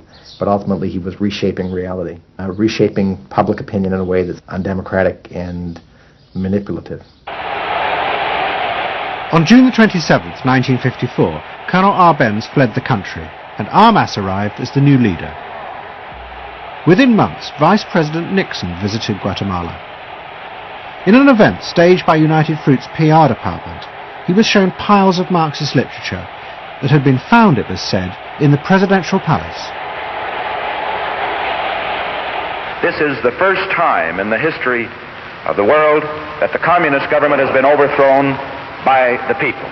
And for that we congratulate you and the people of Guatemala for the support they have given. And we are sure that under your leadership, supported by the people whom I have met by the hundreds on my visit to Guatemala, that Guatemala is going to enter a new era in which there will be prosperity for the people together with liberty for the people. Thank you very much for allowing us to see this exhibit of communism in Guatemala. You're welcome. And for dinner, see what Mother has for dessert. Banana gingerbread shortcake. Just another of the many tempting ways in which this nutritious fruit can be prepared. So now that you've seen where bananas come from before they reach your table, our journey to Banana Land is ended. We hope you enjoyed the trip. We know you like bananas. Bernays had manipulated the American people, but he had done so because he, like many others at the time, believed that the interests of business and the interests of America were indivisible, especially when faced with the threat of communism. But Bernays was convinced that to explain this rationally to the American people was impossible, because they were not rational. Instead, one had to touch on their inner fears and manipulate them in the interests of a higher truth. He called it the engineering of consent. He was doing it for the American way of life, and to which he was devoted, sincerely devoted, and yet he felt the people were really pretty stupid. And that's the paradox. If you don't leave it up to the people themselves, but force them to choose what you want them to choose, however subtly, then it's not democracy anymore. It's something else. It's being told what to do. It's that old authoritarian thing. But the idea that it was necessary to manipulate the inner feelings of the American population in the interests of fighting the Cold War now began to take root in Washington. Above all, in the CIA, who were going to take it much further. They were concerned that the Soviets were experimenting with psychological methods to actually alter the memories and feelings of people, the aim being to produce more controllable citizens. It was known as brainwashing. Psychologists in the CIA were convinced that this really might be possible, and that they should try to do it themselves. The image of the human being that was being built up at that particular time was that there was a great deal of vulnerability in every human being, and that vulnerability could be manipulated to program somebody to be something that I wanted them to be, and they didn't want to be. That you could manipulate people in such a way that they could be automatons, if you will, for whatever your own purposes were. This was the image that people thought was possible. In the late 50s, the CIA poured millions of dollars into the psychology departments of universities across America. They were secretly funding experiments on how to alter and control the inner drives of human beings. The most notorious of these experiments was run by the head of the American Psychiatric Association, Dr. Ewen Cameron. Like many psychiatrists at that time, Cameron was convinced that inside human beings were dangerous forces which threatened society. But he believed that it was possible not just to control these forces, but actually remove them. He thought that psychiatry should not just concentrate on sick people, mentally ill, but should actually go into government, that politicians should listen to psychiatrists. Psychiatrists should be in every parliament and should direct and monitor political activities, because they knew in a rational, scientific way what was good for people. Cameron had set up a clinic in a hospital in Montreal called the Allen Memorial. It is now long since closed down. Cameron took patients who suffered a wide range of mental problems. His theory was that these resulted from forgotten or repressed memories. But he was impatient with the idea of using psychotherapy to uncover them. Instead, he would simply wipe them. Cameron used drugs, including LSD, and the technique of ECT, electroconvulsive therapy. It was conventionally used at that time to relieve depression. But Cameron was going to use it in a new way, to produce new people. He was really using it to try and change the fundamental function of the individual, to alter their past memories, their past ways of behaving. And as I think he said at one point, it is to just sort of erase everything from their past so that you then had a slate in which you could record new ways of behavior. And so he used massive doses of shock, people receiving several shocks a day, and over a course of time, hundreds of ECT treatments, so that they were just reduced to a sort of a very primitive vegetable state. I don't remember what happened to me. I was introduced to Dr. Cameron, and I don't remember Dr. Cameron at all. I don't remember any of that. They shipped me up to what they called the sleep room, and they gave me all of these electroconvulsive shock treatments and megadoses of drugs and LSD and all of that, and I have no memory of any of that. Nothing of that time of the Allen Memorial or any of my life previous to that. All gone. Wiped. And then having depatterned somebody or brought them down to where basically nothing but the essential functions of the body were going on in terms of breathing and things of this nature. Then he would begin to feed material into these individuals, positive material, such that the brain would be programmed in a positive way, so that the individual would be completely altered. Then he put these tapes under our pillows called psychic driving. He would then put back into this empty brain a program of whatever sort he decided upon, and the people like myself would wake up another person, I guess. In fact, Cameron's experiments were a complete disaster.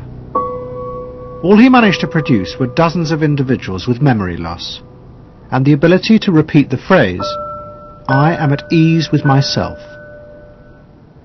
And it was not an isolated case. Almost all the experiments the CIA funded were equally unsuccessful.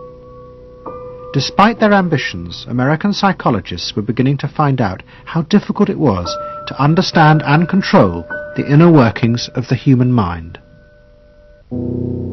we had been really chasing a phantom, if you will, an illusion. That the human mind was more capable of manipulation from the outside by outside factors than it is. We found out that the human being is an extremely complex thing. There were no simple solutions. But you've just got to bear in mind that these were very strange times. The psychoanalysts had come to power in America because of their theory that they knew how to control the dangerous forces inside human beings. But now the psychoanalysts were about to face a high-profile failure that would lead people to begin questioning the very basis of their ideas. It began in Hollywood. The film industry had become fascinated by psychoanalysis, and Anna Freud was a powerful influence on dozens of analysts in Los Angeles. They treated film stars, directors, and studio bosses. Anna Freud's closest friend was the most sought after of all, Ralph Greenson. And in 1960, the most famous star in the world turned to Greenson for help. Marilyn Monroe was suffering from despair and had become addicted to alcohol and drugs. Well, when I walked in to dinner, here was Marilyn Monroe. And I'd made a picture with her called All About Eve. This is dinner at Ralph Greenson's. Yes. And the only thing was that Ralph was trying to show her, Romy, I never called him Ralph in my life. Romy was trying to show her that the way a family life ought really to be. So we were walking the dog after us. I said, "What the hell are you doing here?" I said, "You never asked me to dinner." And he said, "You weren't that sick." And I said, "Oh, no." He said, "The point is just this child has no frame of reference. In other words, she doesn't know what the goal is." What Greenson did was follow Anna Freud's theory. If Marilyn Monroe could be taught to conform to what society considered a normal pattern of life, that would help her ego control her inner destructive urges. But Greenson pushed it to an extreme. He persuaded Monroe to move into a house nearby that was decorated like his own. He then took her into his own family life, and he, his wife, and his daughter played at being Monroe's own family. Greenson himself would become the model of conformity. And so this someone whom she regarded as important and whom she idealized, if he turned out to be a very gratifying father figure, her ego would benefit from that. That was the theory.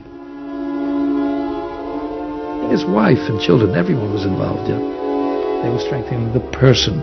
They were strengthening the mind. They were strengthening the agent that controls inner life against adversity, against insufficiency, against too much frustration. So that Marilyn Monroe would no longer be a helpless person looking for love. She'd have enough love. But despite all his efforts, Greenson was unable to help Marilyn Monroe. On August the 5th, 1962, she committed suicide in her house. The suicide shocked many in the analytic community, including Anna Freud. And high-profile figures in American life, who had previously been enthusiasts for psychoanalysis, now began to question why psychoanalysis had become so powerful in America. Was it really because it benefited individuals? Or had it in fact become a form of constraint in the interests of social order? The critics included Monroe's ex-husband, Arthur Miller. My argument with so much psychoanalysis is the preconception that suffering is a mistake, or a sign of weakness, or a sign even of illness, when in fact, possibly the greatest truths we know have come out of people's suffering. That the problem is not to undo suffering or to wipe it off the face of the earth, but to make it inform our lives, instead of trying to cure ourselves of it constantly and avoid it, and avoid anything but that lobotomized sense of what they call happiness. There's too much of an attempt, it seems to me, to think in terms of controlling man rather than freeing him, of defining him rather than letting him go. Mm-hmm. And it's part of the whole ideology of this age, which is power mad.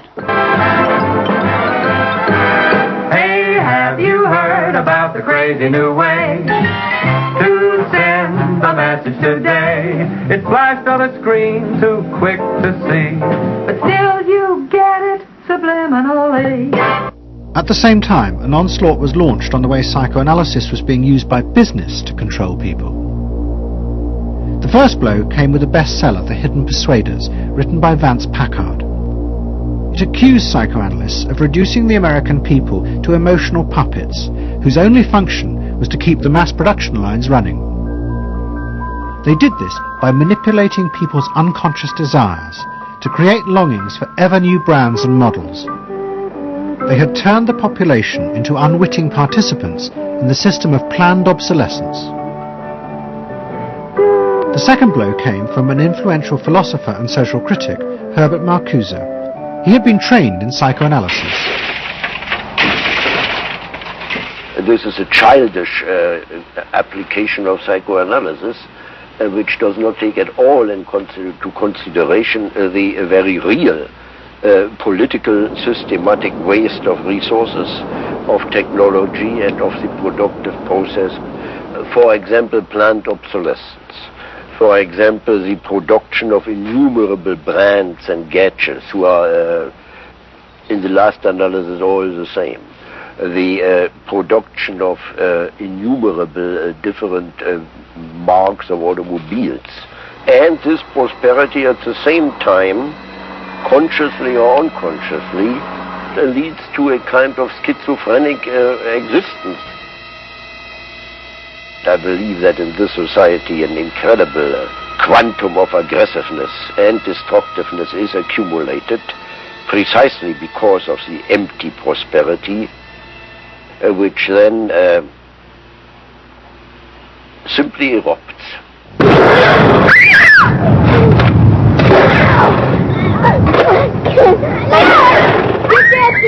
Marcuse's argument was not simply that psychoanalysis had been used for corrupt purposes. It was more fundamental. Marcuse said that the very idea that you needed to control people was wrong. Human beings did have inner emotional drives, but they were not inherently violent or evil. It was society that made these drives dangerous by repressing and distorting them. Anna Freud and her followers had increased that repression by trying to make people conform to society. In so doing, they made people more dangerous, not less. Marcuse challenged that social world, and he said that's a world that should not be adapted to. And in fact, what the individual was adapting to was corrupt and evil and corrupting. In other words, he switched the source of evil from inward conflict to the society itself. That the sickness of society lay at the societal level, not at the sickness of human beings in it. And if people did not challenge that, then they were, in fact, submitting to evil. Modern psychology has a word that is probably used more than any other word in psychology. It is the word maladjusted. It is the ringing cry of modern child psychology. Maladjusted. Now, of course, we all want to live the well-adjusted life in order to avoid neurotic and schizophrenic personalities. But as I move toward my conclusion, I would like to say to you today, in a very honest manner, that there are some things in our society and some things in our world for which I'm proud to be maladjusted. And I call upon all men of goodwill to be maladjusted to these things until the good society is realized. I must honestly say to you that I never intend to adjust myself through racial segregation and discrimination. I never intend to adjust myself to religious bigotry. I never intend to adjust myself to economic conditions that will take necessities from the many to give luxuries to the few leave millions of God's children smothering in an airtight cage of poverty in the midst of an affluent society. The political influence of the Freudian psychoanalysts was over. Instead, they were now accused of having helped to create a repressive form of social control. Anna Freud and Dorothy Burlingham lived on in Sigmund Freud's old house in London. In 1970, Dorothy's son Bob died of alcoholism. And in 1973, his sister Mabby returned for yet more analysis with Anna Freud. She went back for more analysis. She was living at 20 Maresfield Gardens in the Freud house, as I guess she did when she wasn't with her husband, and she committed suicide. She took an overdose of sleeping pills. In Freud's own house? In Freud's own house, right.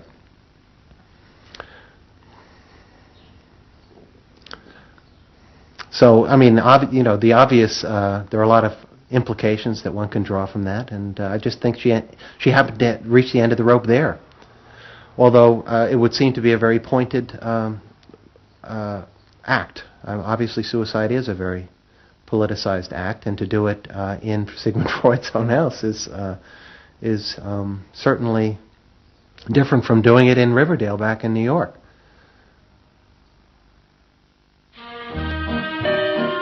Next week's episode will tell the story of the rise to power of the enemies of the Freud family. They believed that the way to build a better society was to let the self free. But what they didn't realize was that this idea of liberation would provide business and politics with yet another way to control the self, by feeding its infinite desires. To be lonesome. You know not what it means to be blue. Someday you'll realize and pay for all those lies, then you'll know what it means to be blue.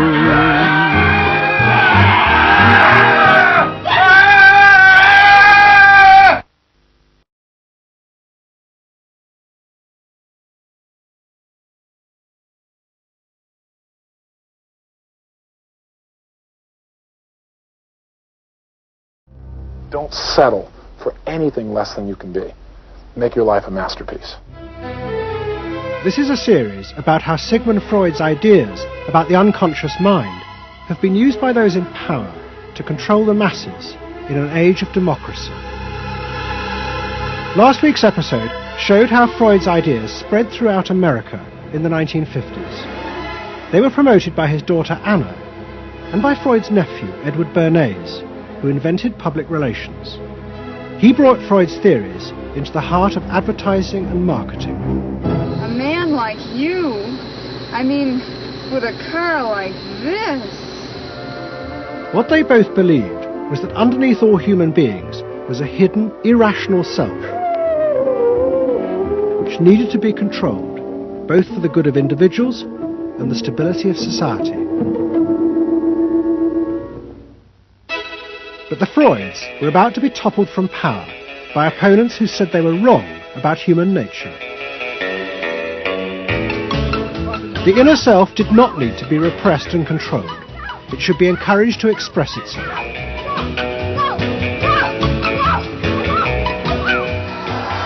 Out of this would come a new type of strong human being and a better society.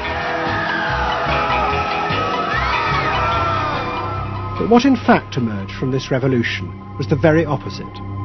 An isolated, vulnerable, and above all greedy self, far more open to manipulation by both business and politics than anything that had gone before. Those in power would now control the self, not by repressing it, but by feeding its infinite desires.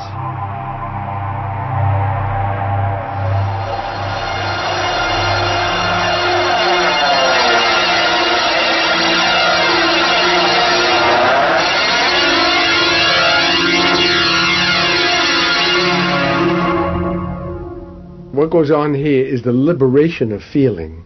In other words, feelings, not just memories, that have been suppressed. For example, screaming, crying, anger. You get a person who's really angry, and they're going to let it out. No! I could kill you.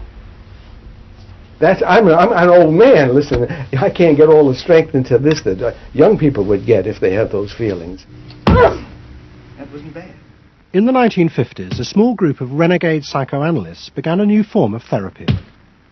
They worked in small rooms in New York City and encouraged their patients to express their feelings openly. I want help. I do. I want help. It was a direct attack on the ideas of the Freudian psychoanalysts, who had become rich and powerful, teaching Americans how to control their feelings.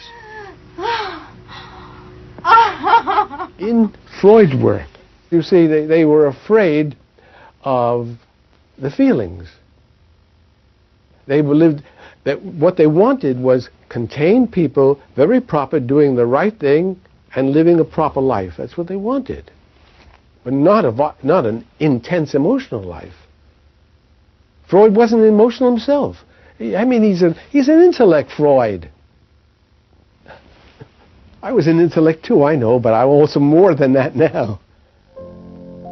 The leader of this group was a man hated by Freud and his family. He was called Wilhelm Reich. Reich lived an isolated life in a house he had built for himself in remote mountains near the Canadian border. Reich originally had been a devoted disciple of Freud's in Vienna in the 1920s. But he had challenged Freud over the fundamental basis of psychoanalysis. Freud argued that at heart, human beings were still driven by primitive animal instincts. The job of society was to repress and control these dangerous forces. Reich believed the complete opposite. The unconscious forces inside the human mind, he said, were good. It was their repression by society that distorted them. That was what made people dangerous. Reich and Freud had two fundamentally differing views about what was essential human nature. At its core, Freud saw an uncontrolled, violent, warlike, raging inferno of emotions. Reich said these things are not the way human beings are originally destined to be. They're the result of not permitting the original impulse to express itself. The underlying natural impulse, Reich argued, was the libido, sexual energy. If this were released, then human beings would flourish. But this idea brought him into direct conflict not only with Sigmund Freud, but Freud's daughter Anna, who believed that the sexual forces in humans were dangerous if not controlled. My father thought that you should liberate the libido and have freedom. And he developed a theory rather early that neurosis were due to lack of good orgasm, or any orgasm. And that was, Anna Freud, you know, was a virgin. I mean, this is very important because she never had a sexual relation with a man. And here was this man preaching that the way to health was through orgasm. And here was this woman who had been analyzed by her father because she was masturbating. So here's this woman who's opposed to sexuality, really, and here's this man who's preaching sexual freedom. I mean, there was bound to be a clash, wasn't there? The conflict came to a head at a conference in 1934 in Switzerland. Anna Freud, who had by now become the acknowledged leader of the psychoanalytic movement, forced Wilhelm Reich out. She destroyed his career. She got rid of him, very definitely. And I guess part of what I'm doing is getting rid of her. Explain. Well, I think that Anna Freud shouldn't get away with what she did, that it should be known. Maneuvering to get him kicked out of the International Psychoanalytic Association. So you're taking revenge? You might say so, right? Or wronging a right. No, righting a wrong. You better cut that one out. Isn't that called a Freudian slip? Yes, it is. Reich fled to the United States and built his home and a laboratory. His ideas became grandiose to the point of madness. He was convinced that he had discovered the source of libidinal energy. He called it orgone energy, and Reich built a giant gun, which he said could captured this energy from the atmosphere and concentrated onto clouds to produce rain. He also said that the gun could be used to destroy UFOs, which threatened the future of the world. In 1956, Reich was arrested by the federal authorities for selling a device that he said used orgone energy to cure cancer. Reich was treated as a madman. He was imprisoned and all his books and papers burnt on the order of the court. A year later, Reich died in prison. To the Freudians, it seemed as if their main threat had been removed forever. But they were wrong. What the Freudians didn't realize was that their influence in American society was also about to be challenged, and in a way that would lead not only to their decline, but to the dramatic resurgence of Reich's ideas in America and throughout the capitalist world.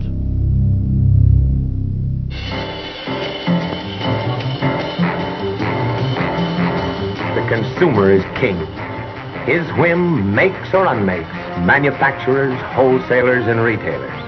Whoever wins his confidence wins the game. Whoever loses his confidence is lost.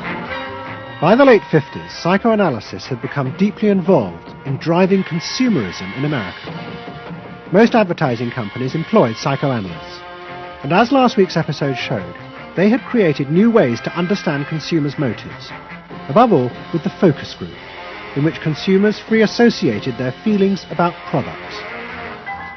Out of this came new ways to market products by appealing to the hidden unconscious desires of the consumer.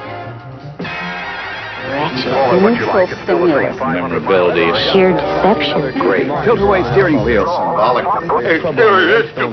A dream thing, the mistress. Something intimate is going on. But in the early 60s, a new generation emerged who attacked this. They accused American business of using psychological techniques to manipulate people's feelings and turn them into ideal consumers. Advertising was manipulation. It was a way to get you to do something that didn't come out of you. It came out of somebody else. Somebody else said, this year you should be wearing powder pink shirts with matching powder pink buck shoes. And I said, why? That's not who I am. That's who somebody else is. They wanted you to be somebody who would buy their stuff. This whole feeling of being somebody else's tool. I don't want to be that. I don't want to be somebody else's man. I want to be me.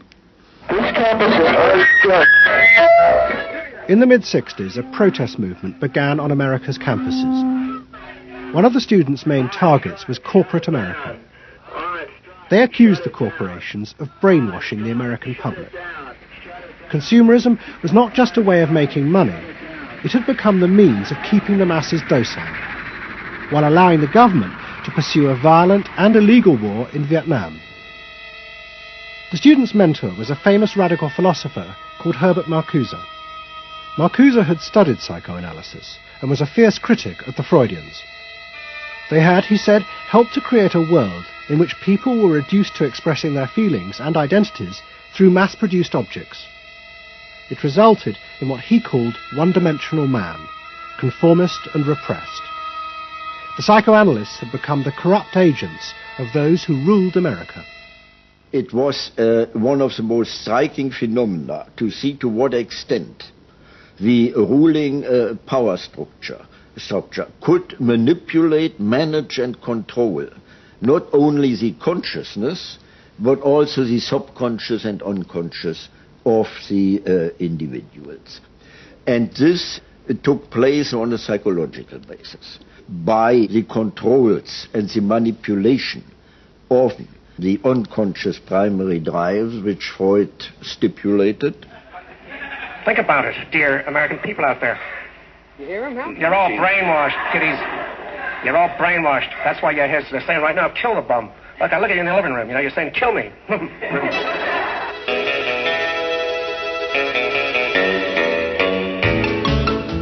Following the logic of Marcuse's argument, the new student left set out to attack this system of social control.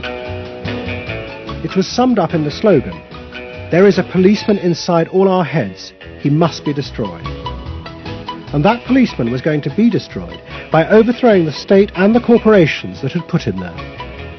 One group, the Weathermen, began a series of bomb attacks on companies that they said both controlled people's minds through consumer products and made the weapons being used in Vietnam. There's no way to be committed to nonviolence in the middle of the most violent society that history's ever created. I'm not committed to nonviolence in any way. We want to live a life that isn't based on materialistic values, and yet the whole system of government and the economy of America is based on profit, on personal greed and selfishness. So that in order to be human, in order to love each other and be equal with each other and not place each other in roles, we have to destroy the kind of government that keeps us from asserting our positive values of life. But the American state fought back violently. At the Democratic Convention in Chicago in 1968, the police and the National Guard were unleashed to attack thousands of demonstrators. It was the start of a phase of ruthless repression of the New Left in America. It culminated in the killing of 4 students at Kent State University 18 months later. In the face of this, the left began to fall apart. We had met the force of the state. It was much bigger and stronger and more powerful than we realized. And at that point, what seemed to happen was that there was a change in tactics. Confronted by this violent repression, many in the New Left began to turn to a new idea. If it was impossible to get the policeman out of one's head by overthrowing the state, instead one should find a way of getting inside one's own mind and removing the controls implanted there by the state and the corporations. Out of this would come a new self, and thus a new society.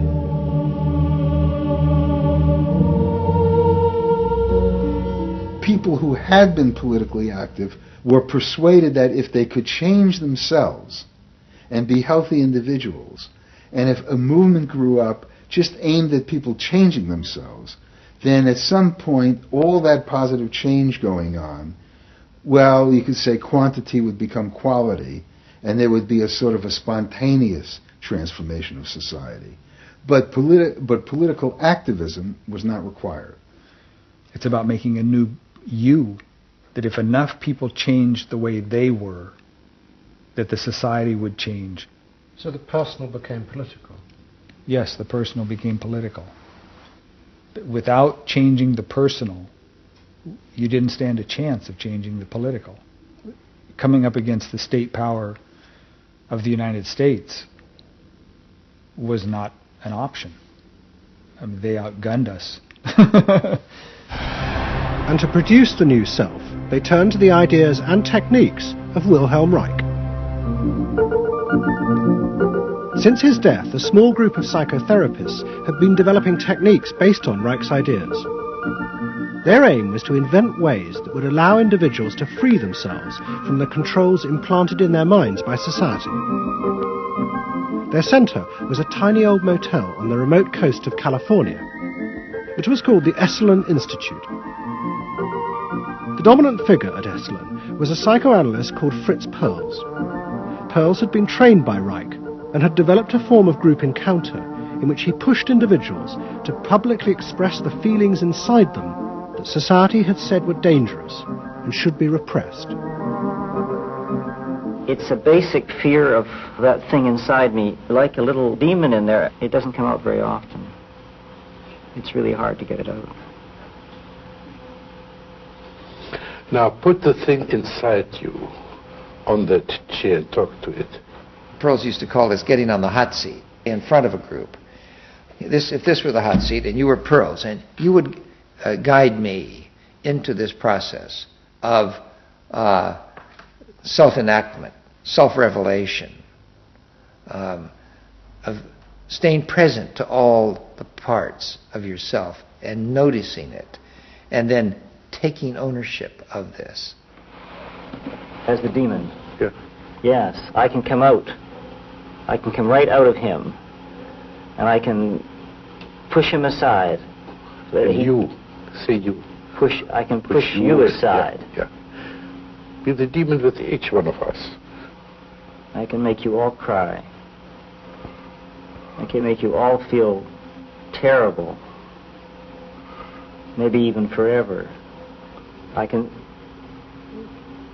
make this mouth here, do things and say things. I can almost destroy anyone, each one of you, if I get out. There isn't one of you that I would spare. Not even you. Yeah. How do you feel now? I feel better. I feel very honest. Yeah. And you notice the increase of power.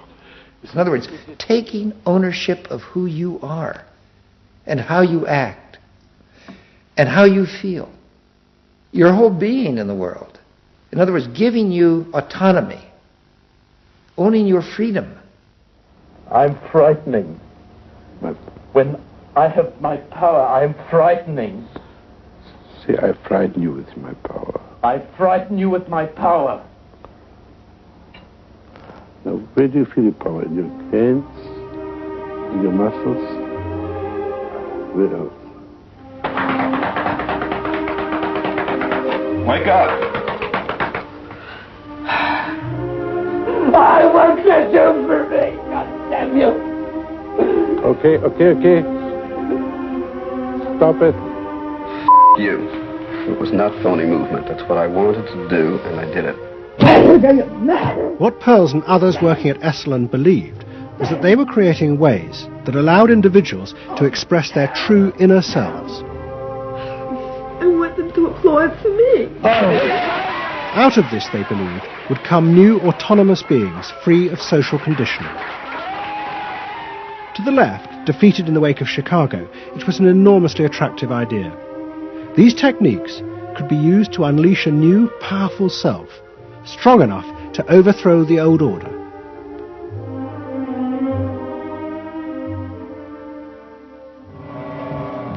In the late 60s and early 70s, thousands flocked to Esalen. Only a few years before, it had been an obscure fringe institute. Now it became the centre of a national movement for personal transformation, the Human Potential Movement. So it became magnetic. People wanted to join this stream of exploration. Within 7 or 8 years, there were about 200 of these centers in America, looking mainly to Esalen for the leadership. I feel so liberated. Really? It's fantastic. And it took on a big political agenda. You could not separate personal transformation from social transformation. The two go together. As the movement grew, the leaders of Esalen decided to try and use their techniques to solve social problems. They began with racism. They organised an encounter group for white and black radicals. Both groups would be encouraged to express their inner racist feelings which had been instilled in them by society. By doing this, they would transcend those feelings and encounter each other as individuals. I started a series of encounters called Racial Confrontation as Transcendental Experience. We thought that we wanted to get that kind of black-white confrontation so you could really get down to see what was between the two races, not by backing off and trying to be polite, but by going right into the belly of the beast, of this beast of racial prejudice. And these were extremely dramatic. These were the toughest workshops ever convened at Esalen Institute. I'm looking at you, Whitey. You got clothes on. You got shoes on. You're so sure looking at me, huh? You got the goddamn police in the neighborhood. Really? They're not my police. You got a governor. You got a mayor. Oh, really? You got the president. You got ambassadors. You can vote, too. You got jets in Vietnam. That's the benefits of slave labor. You got buildings, skyscrapers that you dominate and control economically and politically. And tell me that it's not yours. It's yours, too. Then the blacks all got together and attacked the whites. And they just let us have it. What they call it was peeping somebody. Peeping somebody means peeping into their secrets, into their phoniness, and so forth. Like the white liberal. Oh, they really got onto the white liberal, you know. So don't give me no shit about I'm free. You're a goddamn liar, you white pink son of a bitch, you. Yeah, I want to know what you came down here for. You want a black buck, huh? Yeah. You looking for a stud? Huh? Well, what did you come here for? You're sitting there with your legs all gap wide open showing your drawers. Now what did you come here for? The black-white encounter groups were a disaster. The black radicals saw it as an insidious attempt to destroy their power. By trying to turn them into liberated individuals, Esalen was removing the one thing that gave them power and confidence in their struggle against racism, their collective identity as blacks. For my reason. For your reason. Now dig this. Your reason for being here is different from my reason. So the Human Potential movement turned to another social group who they believed would benefit from personal transformation. Nuns. And this time they were more successful. The Convent of the Immaculate Heart in Los Angeles was one of the largest seminaries in America. A group of radical psychotherapists approached the convent.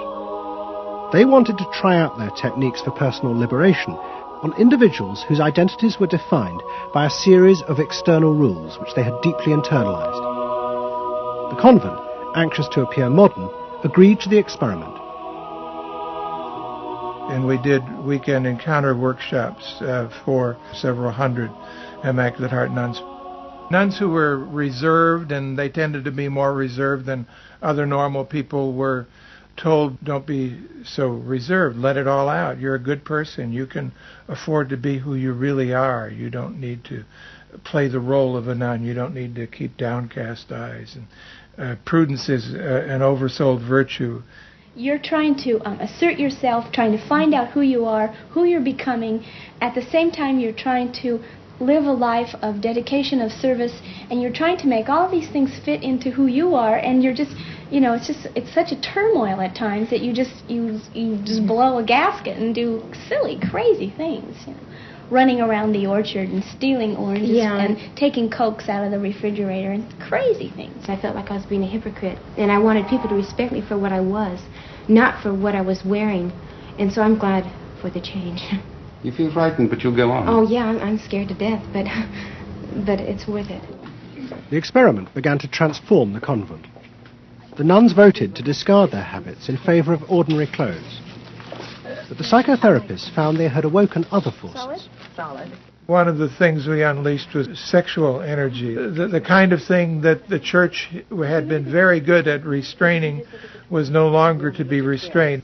One sister who was a member of the community, she got the idea that she could be freer than she had been before, and she seduced one of her classmates and then seduced the mistress of novices, who was an older woman, very reserved, and her program of freeing this older woman was sexual. She drove her to the store, and when they drove back and drove into the garage, she leaned over and gave her a big kiss on the lips, and thereafter, sister, who had perhaps never been kissed before, was ready for more. The effect of the experiment on the convent was cataclysmic. Within a year, 300 nuns, more than half the convent, petitioned the Vatican to be released from their vows. And 6 months later, the convent closed its doors.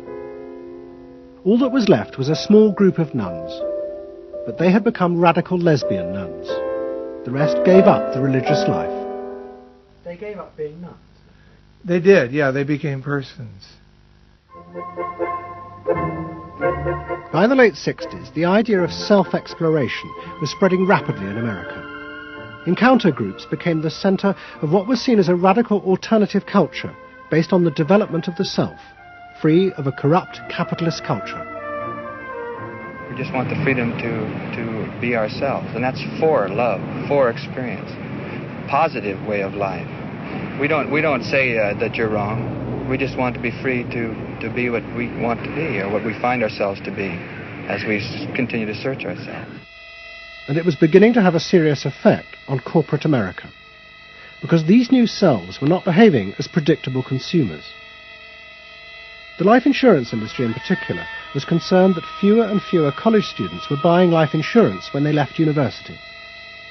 They asked Daniel Yankelovich, America's leading market researcher, to investigate. He had studied psychoanalysis. The life insurance business, more than any other business at the time, was built on the Protestant ethic.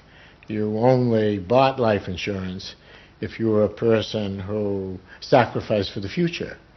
If you lived in the present, you had no need for life insurance. So they had some sense that maybe the sort of core values of the Protestant ethic were being challenged by some of these new values that were beginning to appear. And I was really astonished at what I found. The conventional interpretation, the dominant interpretation, was that it had to do with political radicalism. But, you know, it was clear to us that that was a mask, a cover. The core of it had to do with self-expressiveness. That this preoccupation with the self and the inner self, that was what was so important to people. The ability to be self-expressive. Wow, what a feeling! 300 miles to go. We're out of sight. Yankelovich began to track the growth and behavior of these new expressive selves. What he told the corporations was that these new beings were consumers, but they no longer wanted anything that would place them within the narrow strata of American society. Instead, what they wanted were products that would express their individuality, their difference in a conformist world, the very things that US corporations did not make. Products have always had an emotional meaning. What was new was individuality. The idea that this product expresses me, and whether it was a small European car, the particular music system, Relaxing. your presentation of self, your clothing.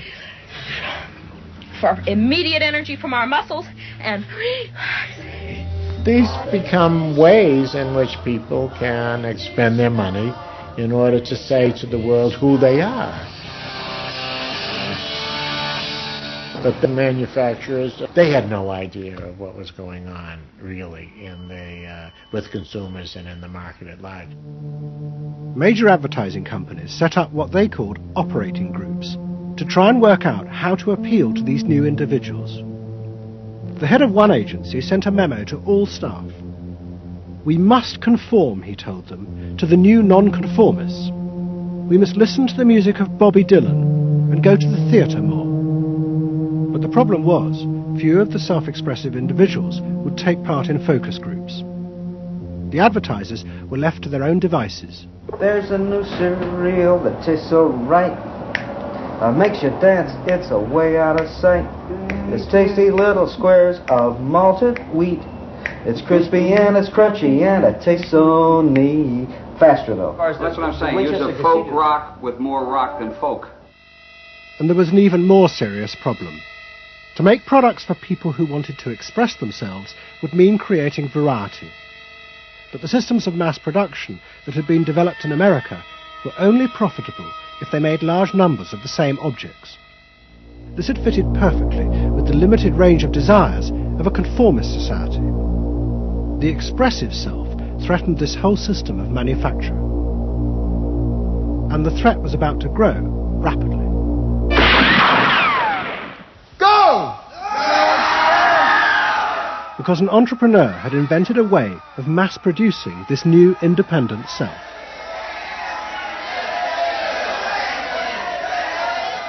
He was called Werner Erhard. Some of the stuff that we traditionally think of as being in your mind is actually in the world, because you're moving to that too. Erhard had invented a system called EST, Erhard Seminar Training. Hundreds of people came for weekend sessions to be taught how to be themselves. And EST was soon copied by other groups, like Exegesis in Britain. Many of Erhard's techniques came from the human potential movement, but he criticized the movement for not having gone far enough. Their idea that there was a central core inside all human beings was, he said, just another limitation on human freedom. In reality, there was no fixed self, which meant that you could be anything that you wanted to be. The thesis of the human potential movement was that there was something really good down in there. And if you took these layers off, what you were going to wind up with was a kernel, a something that was innately self-expressive, that was the true self, that was going to be a wonderful thing. In actuality, you found people who'd gone to the last layer and took off the last layer and found that what was left was nothing. All right, push! Move! Do it! The S sessions were intense and often brutal. The participants signed contracts agreeing not to leave and to allow the trainers to do anything they thought necessary to break down their socially constructed identities. You're going to get sandwiched in there. Push! Go for a win! If I push harder than you do, I'm going to squash you. So you better push fast. Now, hard, do it! That's it, do it, yeah! Push, good, good, good! Again!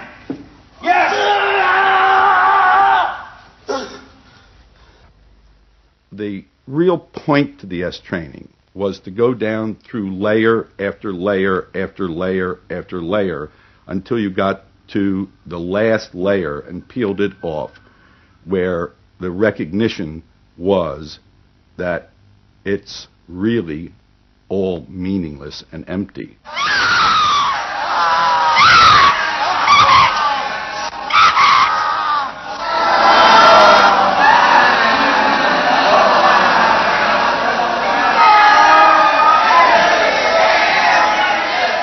Now, that's existentialism's endpoint.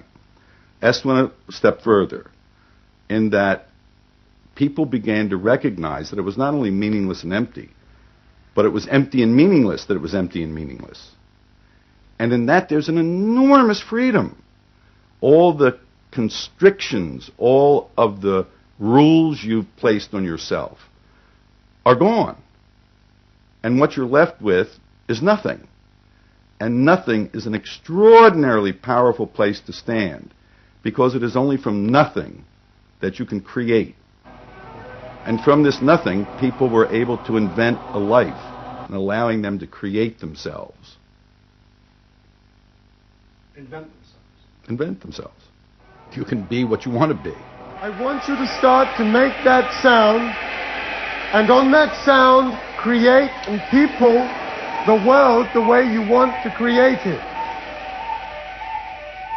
What Earhart did was to say that only the individual matters, that there is no societal concern, that you living a fulfilled life is all you need be concerned about. Est people came out of those trainings feeling that it wasn't selfish to think about yourself, it was your highest duty. So kiss me and smile for me. Tell me that you'll wait for me. Hold me like you never let me go. The training is 2 weekends, and it was quite an incredible experience in my life. I'll forever be grateful for the experience. I got a great deal out of it. We really want to know who we are. There are things going on. We learn more and more about ourselves all the time. And to really find out what it is that makes us tick and how we are discovering ourselves. Est became hugely successful. Singers, film stars, and hundreds of thousands of ordinary Americans underwent the training in the 1970s. But in the process, the political idea that had begun the movement for personal transformation began to disappear. The original vision had been that through discovering and expressing the self, a new culture would be born, one that would challenge the power of the state.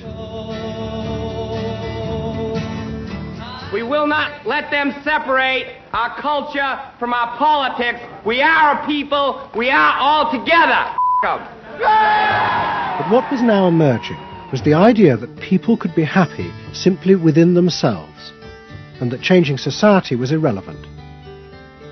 One of the proponents of this was Jerry Rubin.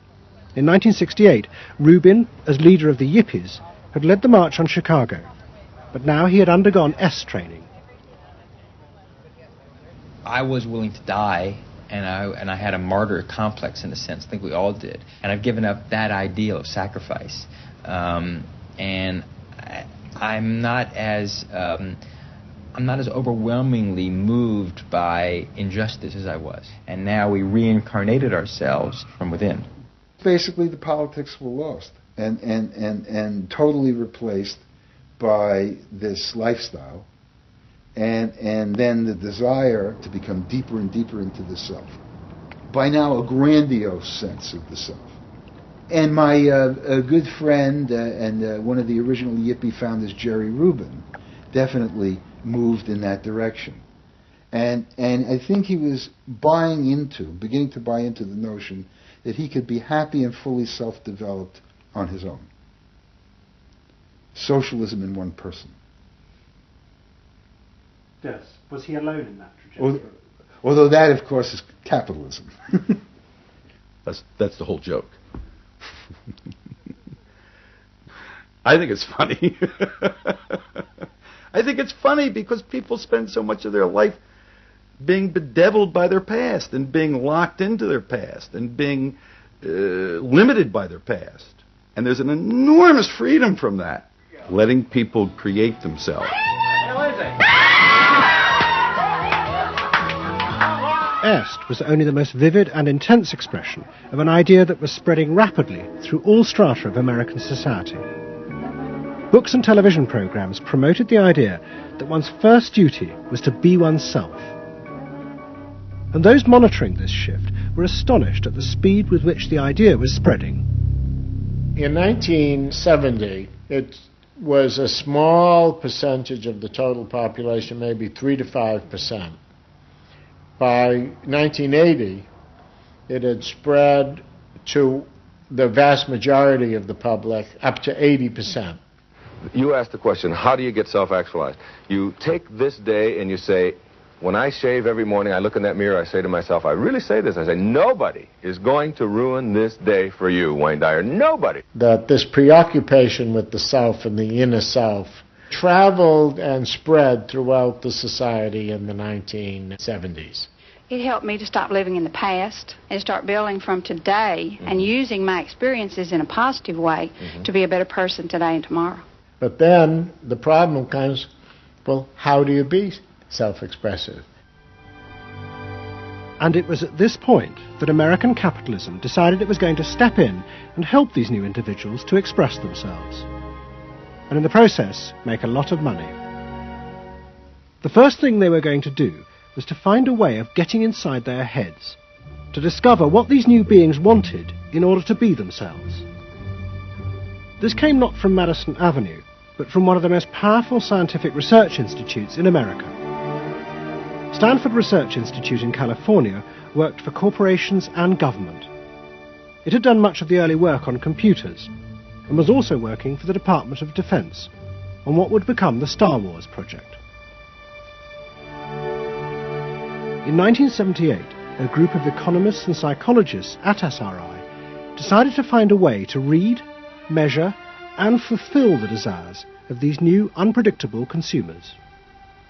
The idea was to create a rigorous tool for measuring a whole range of desires, wishes, values that prior to that time had been kind of overlooked. They say in business, what gets measured gets done. We were basically telling manufacturers, if you're really going to satisfy not just the basic needs, but individuated wants, whims, and desires of more highly developed human beings, you're going to have to segment. You're going to have to individuate. To do this, SRI turned for help to those who had begun the liberation of the self. In particular, one of the leaders of the human potential movement, a psychologist called Abraham Maslow. Through observing the work at places like Esalen, Maslow had invented a new system of psychological types. He called it the hierarchy of needs, and it described the different emotional stages that people went through as they liberated their feelings. At the top was self-actualization. This was the point at which individuals became completely self-directed and free of society. The team at SRI thought that Maslow's hierarchy might form the basis for a new way to categorize society, not by social class, but by different psychological desires and drives. To test this, they designed a huge questionnaire with hundreds of questions about how people saw themselves, their inner values. The questions were designed to see whether people fitted into Maslow's categories. We were trying to find out what people really felt like. So we asked these really penetrating questions, and we hired a company that administers surveys, to do them. They said they've never seen anything like it. Usually you have to send out a postcard 6 weeks and then another postcard, and then you got to call the people up, to get the return rates up. We had an 86% return, and they only sent out one postcard. People loved filling out this questionnaire. We got several questionnaires back with a note attached saying, do you have any other questionnaires I could fill out? Because we were asking people to think about things that they had never thought about before, and they liked thinking about them. Like what? Like what they felt inside? Yeah, like what they felt inside. What motivated them? What was their life about? What was important to them? It was sort of like, wow. The answers were then analysed by computer. It revealed that there were underlying patterns in the way people felt about themselves, which fitted Maslow's categories. And at the top of the hierarchy were a large and growing group which cut across all social classes. The SRI team called them the inner directives. These were people who felt they were not defined by their place in society, but by the choices they made themselves. But what SRI discovered was that these people could be defined by the different patterns of behaviour through which they chose to express themselves. Self-expression was not infinite. It fell into identifiable types. And the SRI team invented a new term for it: lifestyles. They had managed to categorize the new individualism. They called their system Values and Lifestyles, VALS for short. At the forefront of this change are 3 new VALS groups we call inner directive. These are people for whom personal satisfaction is more important than status or money. They tend to be self-expressive, complex, and individualistic.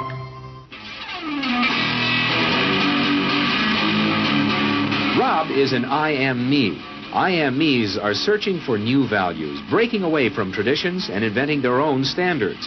Rob even invented his own name, Rob Noxious. Jody is an experiential. This is a group seeking inner growth through direct experience. Experientials aren't in one place much. This is the try-anything-once crowd, and all that activity takes goods and services. Their hobbies are hands-on, and their possessions are simple, but not always simply priced.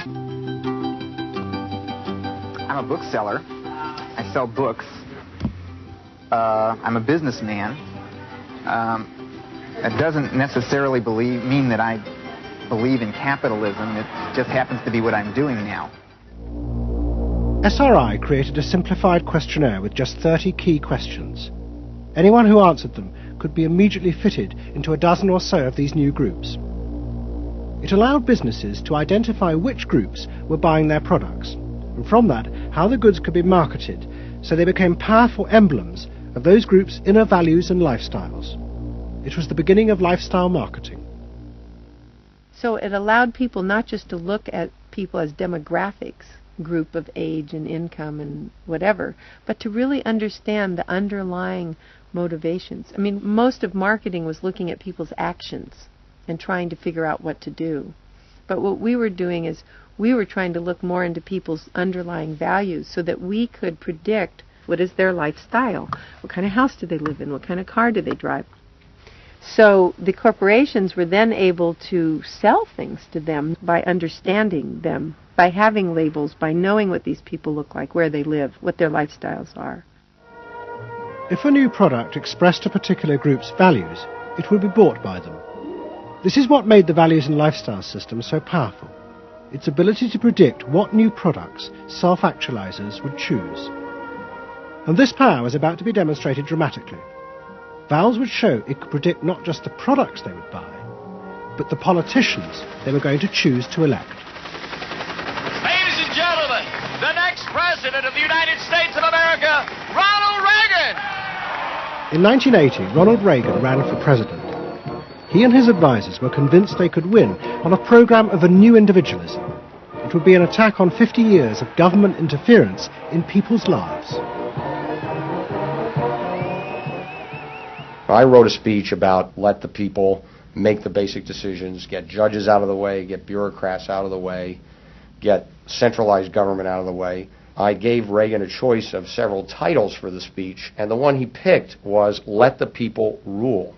Let the people regain rule, regain control over their own destiny away from a remote elite in Washington. I would like to think that the kind of leadership that I would exercise in Washington is not the kind of leadership that I would pretend that I can solve all the problems I've been discussing here, but that together you and I can. I would like to take the lead in taking government off the backs of the American people and turning you loose to do what I know you can do. It was radical. Moderate Republicans thought it was suicide. Jimmy Carter called it ridiculous. The press was extremely negative. But the odd thing is that it polled very well in New Hampshire, which was the first primary state, the state that we had to win. What was odd was that there seemed to be a strange mosaic of support for Reagan's policies. The traditional pollsters could see no coherent pattern across class, age, or gender. But those who had designed the values and lifestyle system believed that they knew why. They were testing their system in both America and Britain. And they were convinced that both Reagan's and Mrs. Thatcher's message about individual freedom would appeal to the group at the top of their hierarchy, the inner directeds, because it fitted with the way they saw themselves. They were really concerned about being individuals, being individualistic. And so in the early stages, when we were looking at the messages that both Thatcher and then Reagan were putting across, we said, they are using words that will really appeal to a lot of the younger people, and particularly to the people who are moving towards self-actualization. We call them the inner-directed people. A lot of our colleagues said, that's absolutely ridiculous, because inner-directeds are very socially aware, very socially concerned. They'll never vote Conservative, or they'll never vote for the Republicans. But we said, if Thatcher and Reagan continue to appeal to them in this way, they really will. And I vision leadership in taking government off your backs and turning you loose to do what you can do so well. Thank you very much. The idea that the new self-actualizing individuals would choose a politician from the right, not the left, seemed extraordinary. But to test their prediction, the Values and Lifestyles team did a survey of voting intentions, and they correlated it with their new psychological categories. When we said in our surveys, who are you going to vote for, sure enough, it was the inner-directeds who said that they would vote for Thatcher and for Reagan. And they made the difference in those elections because of their voting for Thatcher and Reagan. And it really surprised our colleagues, even within my own organisation. It really showed the power of this approach, because it's very difficult to identify inner-directeds on the street. These people who voted for Thatcher and Reagan, these inner-directeds, came from any walk of life. It's really hardly correlated with social class at all. I mean, if you just go along and look at age, sex, social class, you would never pick them up. But if you really go along with a questionnaire that gets at their values, then you can identify them very easily. And that was new? And that was completely new, yeah. At the beginning of 1981, Ronald Reagan was inaugurated as president. But he took charge of a country that was facing economic disaster. The terrible inflation of the 1970s had destroyed much of America's traditional heavy industries, and millions were unemployed. But true to his campaign promises, Reagan told the country he would not step in to help, as all previous governments had since the war. These United States are confronted with an economic affliction of great proportions. We suffer from the longest and one of the worst sustained inflations in our national history. Idle industries have cast workers into unemployment, human misery, and personal indignity. In this present crisis, government is not the solution to our problem. Government is the problem. But America's ailing economy was about to be rescued, not by government, but by the new groups that the market researchers had identified, the self-actualizing individuals. They were about to become the motor for what would be called the new economy. You can be what you want to be. So regarding V8, what do you really want? A tasty product that's good for me. What do you want that for? One technique is that we ask people the same question over and over and over again, and we say, what do you want? What do you really want? What do you want that for? And they start to talk about it, and they kind of get intimate with what's going on. What we're doing with that technique is unpeeling the onion. If you want to think of a person kind of having layers and layers and layers of protection and thoughts and behaviors and beliefs, we want to get to that center core. In the wake of the invention of values and lifestyles, a vast industry of psychological market research grew up. And the old technique of the focus group, invented by the Freudian psychoanalysts in the 50s, was used in a new and powerful way. The original aim of the focus group had been to find ways to entice people to buy a limited range of mass-produced goods. But now focus groups were used in a different way to explore the inner feelings of lifestyle groups, and out of that invent whole new ranges of products, which would allow those groups to express what they felt was their individuality. And the generation who had once rebelled against the conformity imposed by consumerism now embraced it because it helped them to be themselves. What capitalism managed to do that was brilliant was to actually create products that people like me would be interested in, that people like Jerry Rubin would be interested in. Capitalism developed a whole industry at developing products that evoked a larger sense of self. That seemed to agree with us that the self was infinite, that you could be anything you wanted to be, that took our philosophy and agreed with it, and then created products that supposedly helped you, aids, that helped you be this limitless self. The product sells you a way of life, a way of being. The product sells you values. You dress this way, you live in a house like this, you have furniture like this, you use this computer.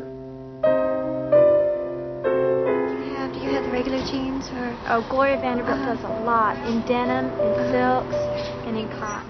You eat in these restaurants, there are values there, hipness, coolness. This is not, I repeat, not a marketing scheme. So the notion that you could buy an identity replaced the original movement notion that you were perfectly free to create an identity. And you were perfectly free to change the world and make the world anything you wanted it to be. Well, what I wear is a statement. And this vast range of new desires fitted perfectly with changes in industrial production. Computers now allowed manufacturers to economically produce short runs of consumer goods.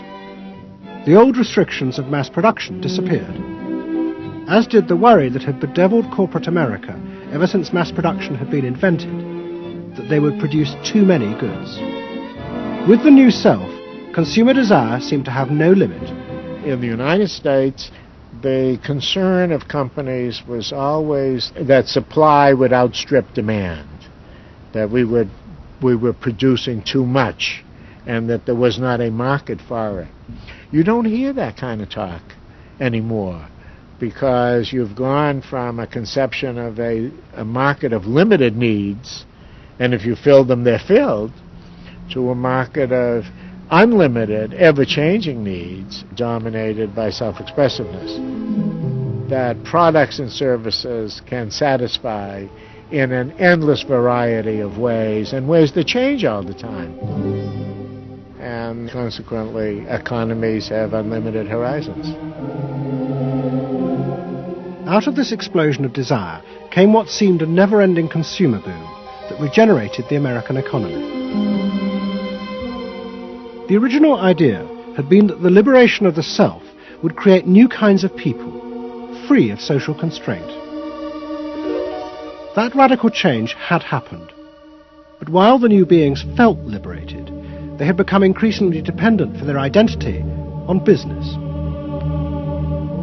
The corporations had realized that it was in their interest to encourage people to feel that they were unique individuals and then offer them ways to express that individuality. A world in which people felt they were rebelling against conformity was not a threat to business, but its greatest opportunity.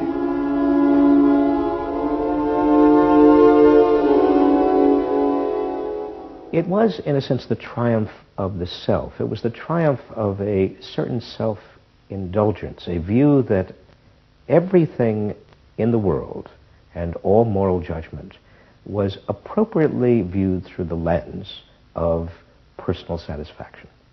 Indeed, the ultimate ending point of that logic is that there is no society. There is only a bunch of individual people making individual choices to promote their own individual well-being.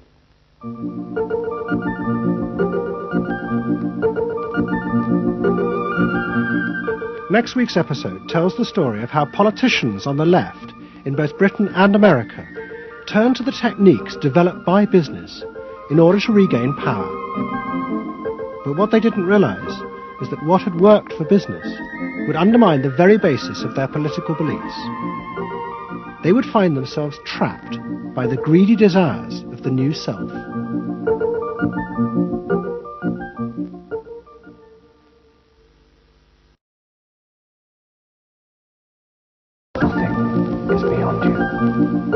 This is the story of the rise of an idea that has come to dominate our society.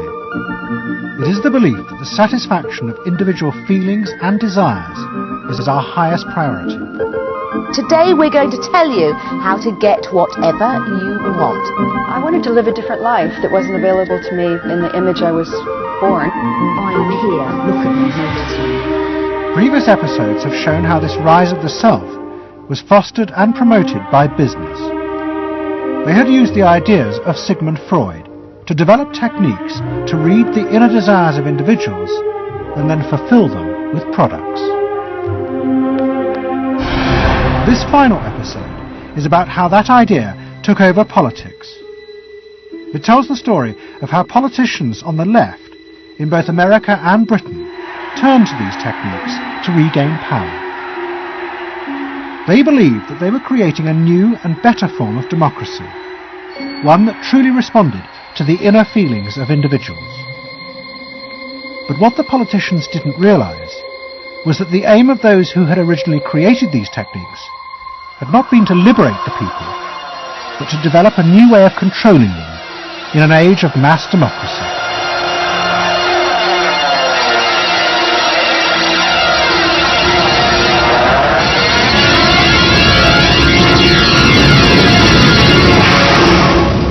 The roots of the story lie way back in the America of the 1920s with one man. He was called Edward Bernays, the nephew of Sigmund Freud. Bernays had been one of the inventors of the profession of public relations, and he was fascinated by his uncle's theory that human behavior was driven by unconscious sexual and aggressive drives. Many of Bernays' clients were large American corporations, and he was the first person to show them how they could sell many more products if they linked them through images and symbols to those unconscious desires that Freud had identified. The strategy he offered them was that people could now look at the goods that were emerging within this society and not merely view those goods as things that they needed in order to deal with some specific material want, but also as goods which would stroke and respond to deep emotional yearnings. You know, how this bar of soap or this bag of flour will make you a happier, more successful, more sexually appealing, less fearful person. Somebody to be admired rather than reviled. The powerful people in that world are those people who are capable of reading the public mind and giving the public what it wants in those terms. And Bernays was at the heart of it. Bernays was the guy who was the foremost articulator of the theories which were driving this new system. By the 1980s, Bernays' ideas had come of age. A vast industry had grown up in America, devoted to reading the inner desires of consumers. At its heart was the technique of the focus group. Previous episodes have shown how the focus group was invented by psychoanalysts employed by US corporations. The aim was to allow consumers to express their inner feelings and needs, just as patients did in psychoanalysis. The information was then used to promote and design new products that would fulfill those desires. And Edward Bernays, who was now nearly 100 years old, was celebrated as the founding father of this marketing world. Hi, Doctor. Good to see you. Come on up over here. There you go. Doctor, tell me again what the doctor is. What are we dealing with here? You're the father of public relations. What we're dealing with really is the concept that people will believe me more if you call me doctor. Oh, I see.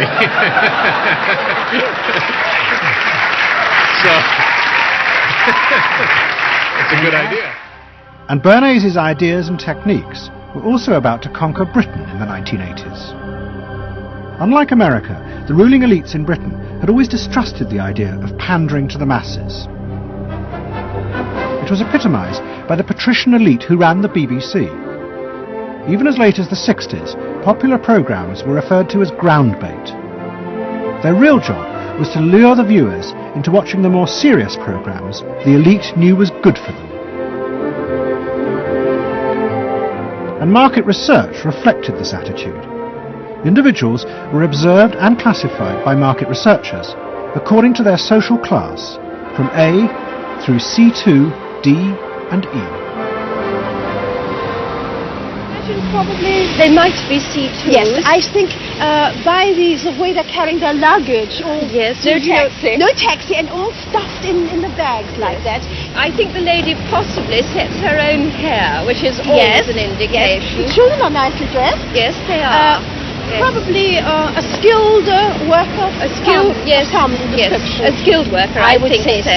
Yes, I would say so. Certain apprenticeship or done some. That's qualifying. We agree then. Yes, we think C2. We think so. Yes. When people were asked their opinion about both products and politics, they were selected by social class and asked only strictly factual questions about what they thought. Leaving your own party sympathies on one side, who do you think will win this forthcoming election? Labour. Labour. And tell me which you prefer. Which party do you think you'll be voting for? This time, Liberals. You'll be voting for the Liberals. And who do you think will be second? Conservative. This one. Thank you. The idea that one might ask people what they themselves felt and desired, and then give it to them, was seen as alien to the ruling elites, which would challenge their belief that they knew what was best for the public. There's evidence in other countries, in the United States for example, where pollsters have been used before elections to interpret the mood of the public, and then you give people more what they want to have and less what they ought to have. But again, this could be alleged to be more democratic, I don't know. It's very dangerous ground, I think, though, when polls are used in that way.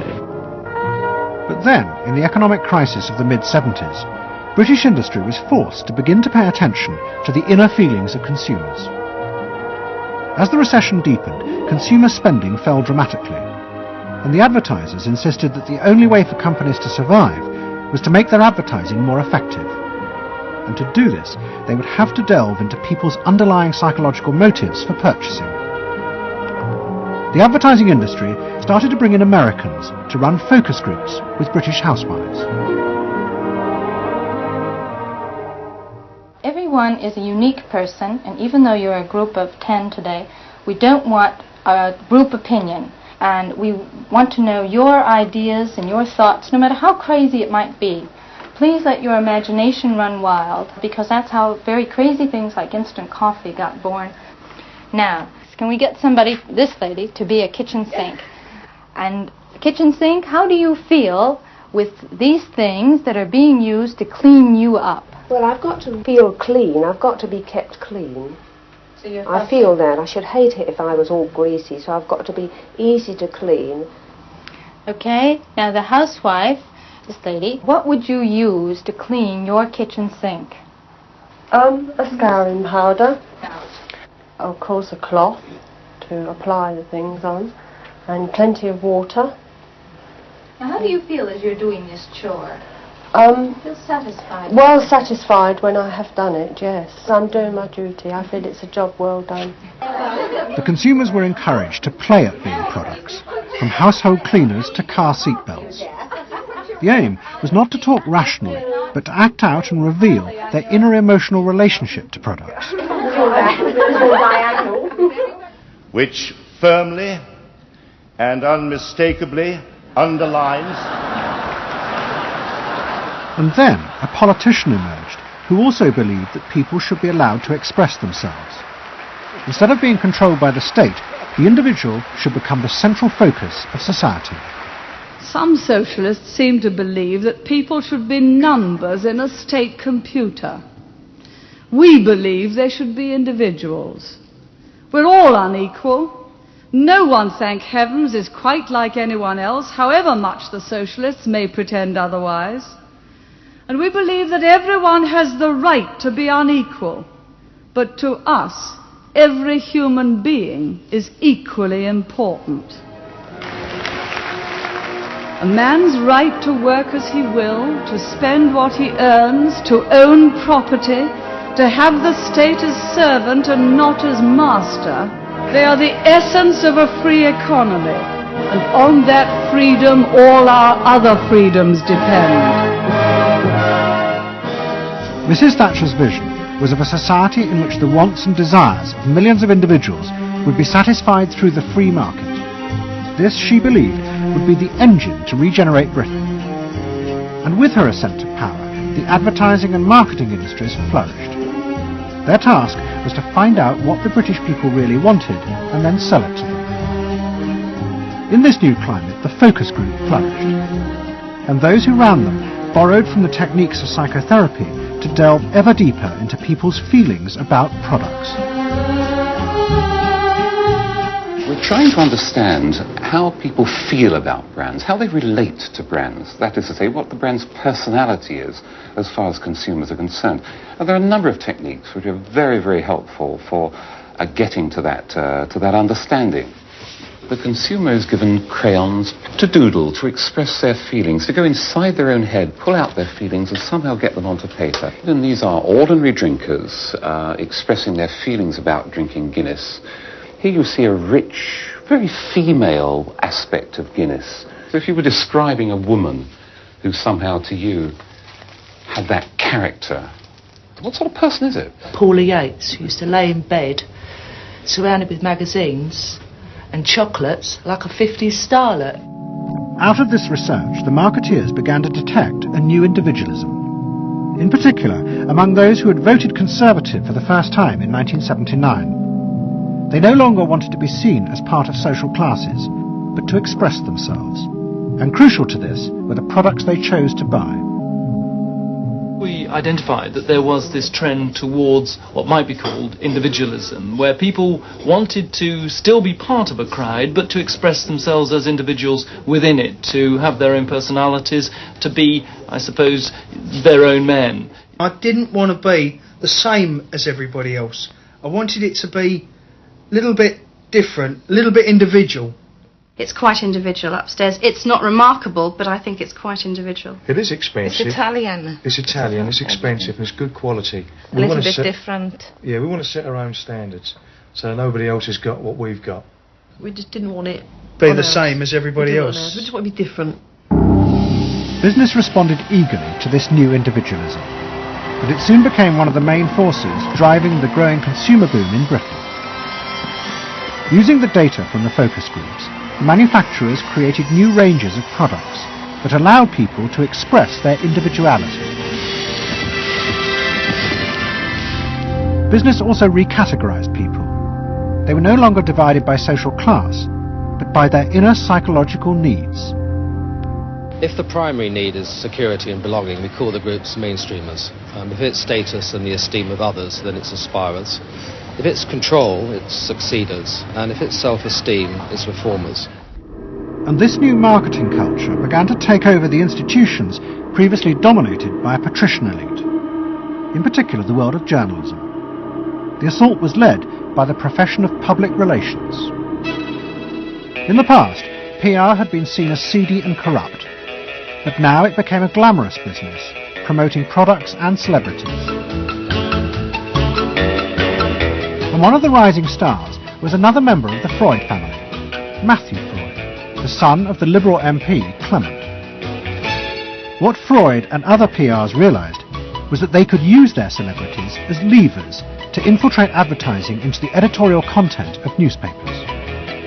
The newspapers were offered exclusive interviews with celebrities, but only if they also agreed to mention products made by Freud's corporate clients, in terms dictated by the company.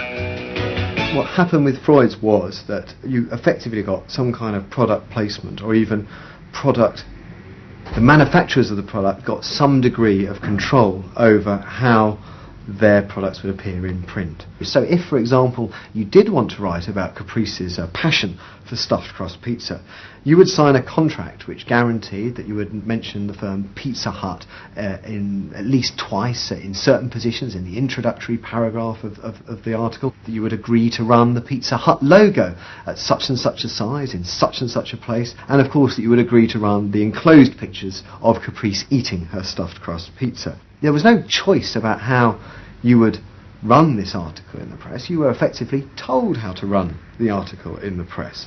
By Freud's? By Freud's. It's a rise of the corporate culture and the rise of business. To traditional journalists, this infiltration of advertising into the editorial pages was a corruption of their profession. But to Mrs. Thatcher's allies, like Rupert Murdoch, who owned The Sun and The Times, it was part of a democratic revolution against an arrogant elite who had too long ignored the feelings of the masses. They hate to see someone communicating with the masses. They feel that newspapers, the written word is not for the masses. That should be left to television, or perhaps to nobody. I'm very proud of The Sun, and The Sun was not represented tonight in your film. You just took page 3, which everyone seems so fascinated with. What about page 1, page 2, every other page of the paper? It was a typical piece of slanting and elitism by the BBC, who, after all, in order to get viewers for this programme, put on a very sexy episode of Star Trek, which I was watching out in the room there. Oh, I don't think they put it on to get us viewers. I think we just are lucky to follow. They try to carry viewers into these show programmes. You know how it's done. By the late 80s, Mrs. Thatcher and her allies in advertising and the media had brought the desires of the individual to the centre of society. As last week's episode showed, it was the same transformation that President Reagan had brought about in America.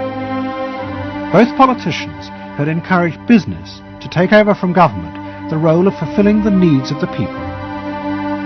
In the process, consumers were encouraged to see the satisfaction of their desires as the overriding priority. To Thatcher and Reagan, this was a new and better form of democracy. But to their opponents in the parties of the left, they had summoned up the most selfish and greedy aspects of human nature. Ronald Reagan and Margaret Thatcher both embraced an economic philosophy that says the unit of judgment was not only the individual, but it was the individual's personal satisfaction, the individual's own unique happiness and well-being. It was, in a sense, the triumph of regarding individuals as purely emotional beings who have needs and wants and desires that need to be satisfied and can be satisfied unconsciously.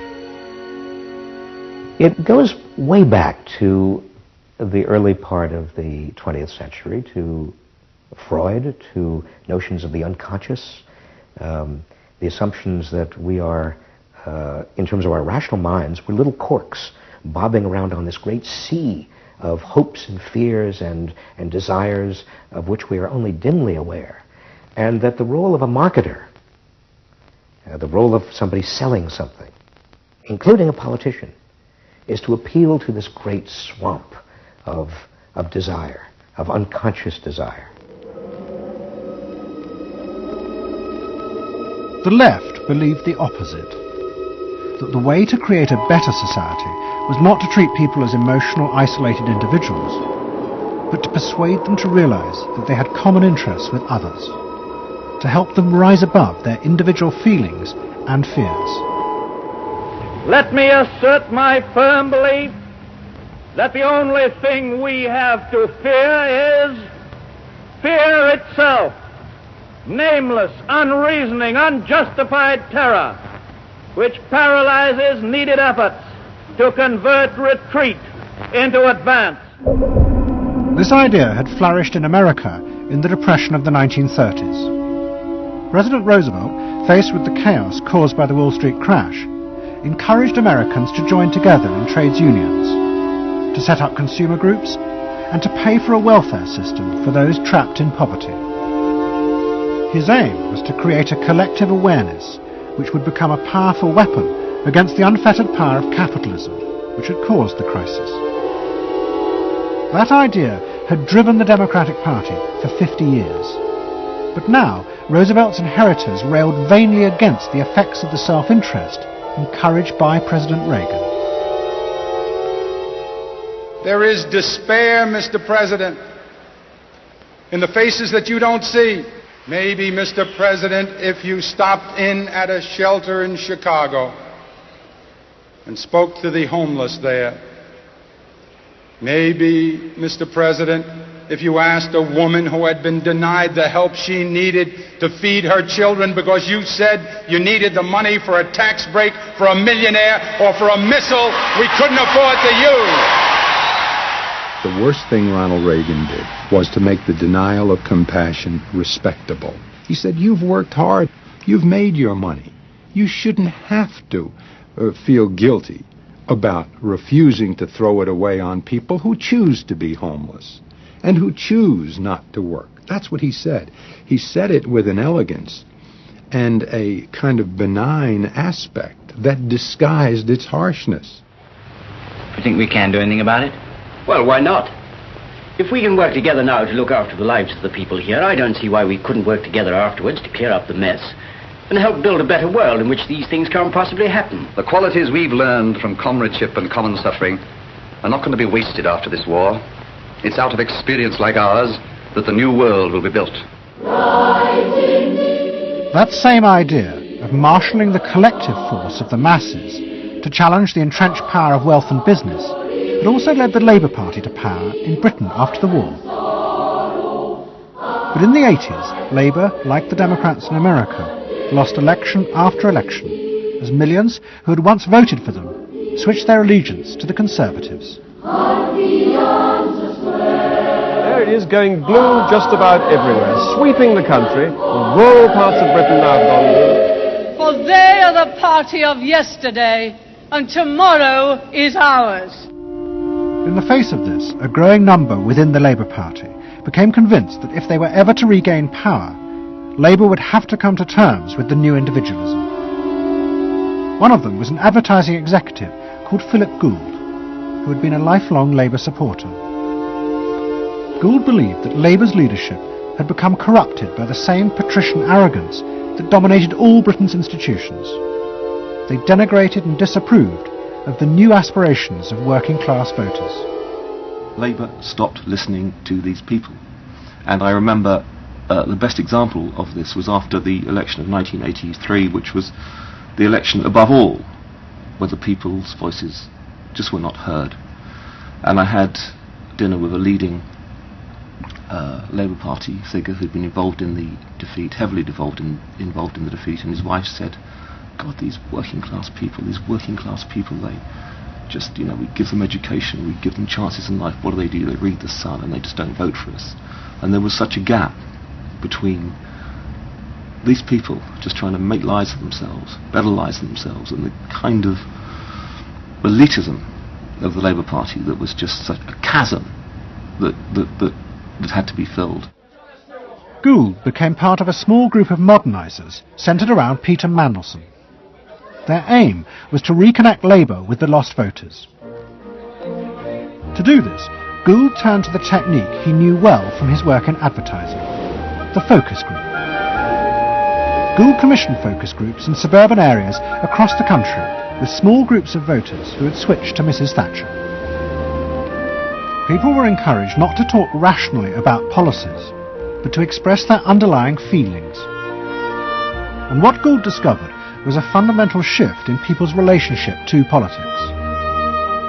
They no longer saw themselves as part of any group, but as individuals who could demand things from politicians in return for paying taxes, just as business had taught them to do as consumers. And I found that the people had become consumers. People now wanted to have, politics and life on their own terms. I mean, not just in politics, but in all aspects of life too. People see themselves as they are, as autonomous, powerful individuals who are entitled to be respected, who are entitled to have the best, not just in, going to Tesco's or wherever, but the best in terms of health and in education too. All this was about getting the Labour Party to understand that people really, really, really had changed, and the Labour Party had not, and unless the Labour Party changed, it would not win. Philip Gould now set out to try and persuade the Labour Party that they would have to make concessions to what he called the new aspirational classes, but he was going to face implacable opposition. In the run-up to the 1992 election, Gould argued that the only way to win was for Labour to promise not to put up taxes. But the Shadow Chancellor, John Smith, angrily refused. Labour would stick to its fundamental policies. They would fight the election with the promise of tax increases to create a fairer society. And as the campaign began, it seemed as if Philip Gould was wrong. The traditional polls consistently showed Labour ahead, despite the Conservative campaign message that a Labour government would put up taxes. Even the Conservatives' oldest allies in the press became convinced that by harping on about tax, the Conservatives were cutting their own throats. So the worry about the Tories must be that they're not at the moment conveying a sense of grip and being in control, and unless they can do better than that, I think they're going to lose. The other thing is that they still say that they are going to go on and on with this one single message of tax. And I think, part of the difficulty this morning was that you had a whole lot of people who've been going to the same press conference for 7 days, had virtually the same message thrust at them, and are kind of getting bored and restless and hitting back on it. I think the media sense a big story coming in the Tories being defeated. And the Labour Party too was convinced it would win and finally return to power.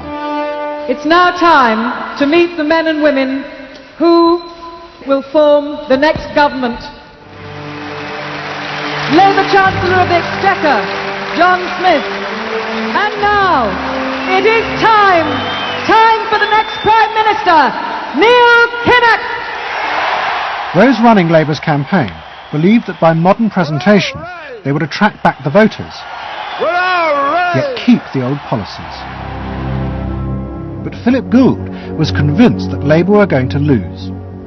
Through his focus groups, he knew that the very people who were telling the traditional pollsters they would vote Labour were in reality preparing to vote Conservative out of self-interest. But they were too embarrassed to admit it. And John Major also knew this, because his focus groups were telling him the same thing. What do you make of the poll which puts Labour 5 points ahead? Sir, one to the Daily Mail, sir. Feel out in the streets that matters. It's feeling good on the streets, is it? It is feeling good on the streets, yes.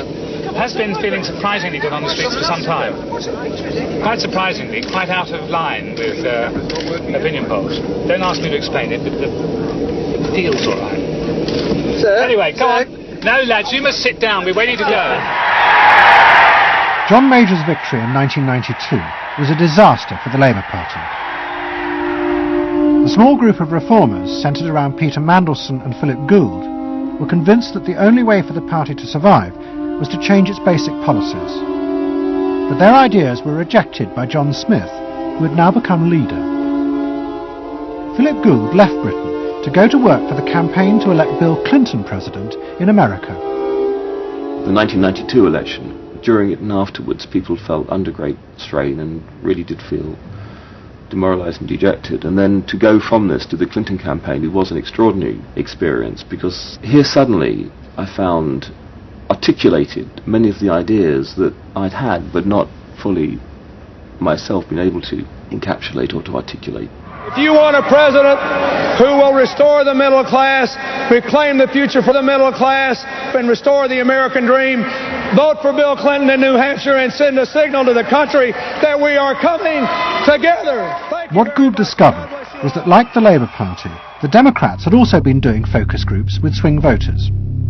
The difference was that Bill Clinton had decided to tailor his policies to fit with these voters' desires. Above all, with their ferocious belief that they should only pay tax for things that benefited them, not for the welfare of others.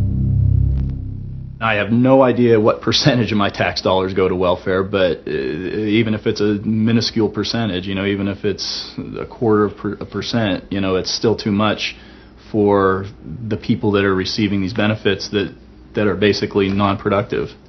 The Clinton team decided that to win, they had to promise tax cuts for these suburban voters. And they also used the focus groups throughout the campaign to check every appearance, speech and policy with them for their approval.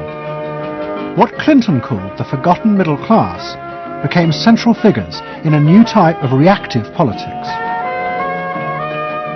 Candidates for the presidency of the United States had been prepackaged and designed for many, many years. What was new was an attempt to use very sophisticated or pseudo-sophisticated techniques to plumb the public psychology, to find out precisely what the desires of the individuals were, and then to come up with a candidate and a platform and images and words that exactly responded to those deep desires.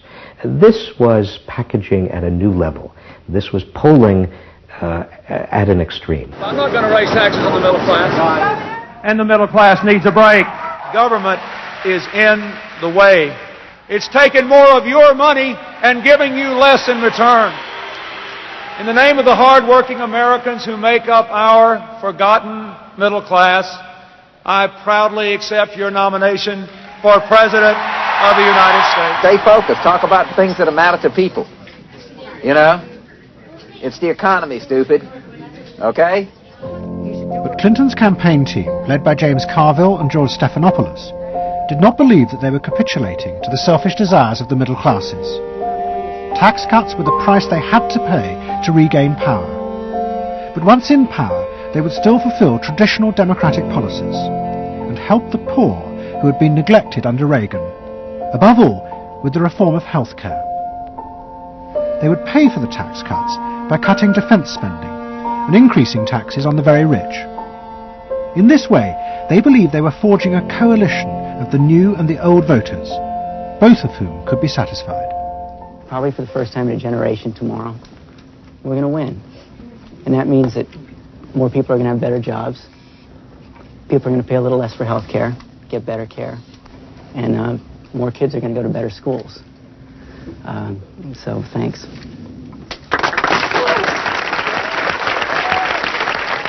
But the Democrats' optimism was to be short-lived. In November 1992, Clinton was triumphantly elected president.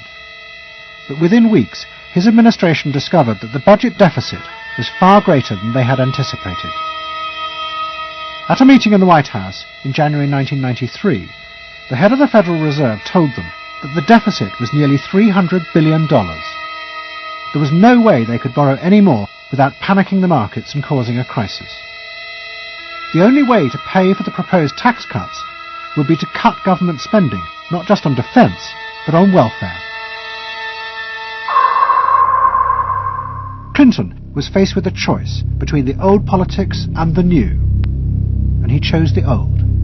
The tax cuts were dropped, and he tried to inspire the country with the old democratic ideal of government spending to help the poor and disadvantaged. Tonight I want to talk with you about what government can do, because I believe government must do more. To put people to work now, to create 500,000 jobs. Jobs to rebuild our highways and airports, to renovate housing, to bring new life to rural communities and spread hope and opportunity among our nation's youth. Healthcare reform sounds like a great idea to me. Well, I know, but some of these details sure scare the heck out of me. Like what? Well, like for... At the start of the Clinton administration, many of us, including, I believe, President Clinton himself, reverted back to an older tradition, tried to lift the public, to talk about genuine ideals beyond the individual. And that reform agenda being not only universal health care and child care and dealing with the widening inequalities in our society and homelessness, many things that many citizens, just particularly middle-income citizens, didn't want to deal with. But the suburban voters who had been promised tax cuts were not inspired by Bill Clinton's vision. They felt betrayed and wanted revenge. Their opportunity came in 1994 with the congressional elections. The Republicans, led by Newt Gingrich, promised huge tax cuts and to dismantle the welfare system. The voters who had defected to Clinton switched sides yet again, and the Republicans won both houses of Congress in a landslide. Well, I think it's a tremendous vote in favor of smaller government, lower taxes, and in a sense, a renewal of the Thatcher-Reagan tradition. And I think in that sense, it's pretty decisive. It means that the welfare state is going to be less hospitable for people who are not willing to take responsibility for their own situation. No question about it. I think today is the beginning of the end of the welfare state. For Clinton, it was a disaster. Faced with a hostile Congress, there was no way for him to get his reforms through. His personal popularity plummeted, and it seemed certain he would not be re-elected in 2 years' time. In desperation, and without telling his cabinet, Clinton turned for help to one of America's most ruthless political strategists, Dick Morris. What did he want you to do? Save his butt. Clinton was in serious trouble. He had lost the '94 election. He had lost control of Congress, and he hired me to come back and help save him. So he was basically asking me to perform roughly the same role as a life preserver would if you're drowning. What Morris told Clinton was that to win re-election, he would have to transform the very nature of politics. The crucial swing voters in the suburbs now thought and behaved like consumers.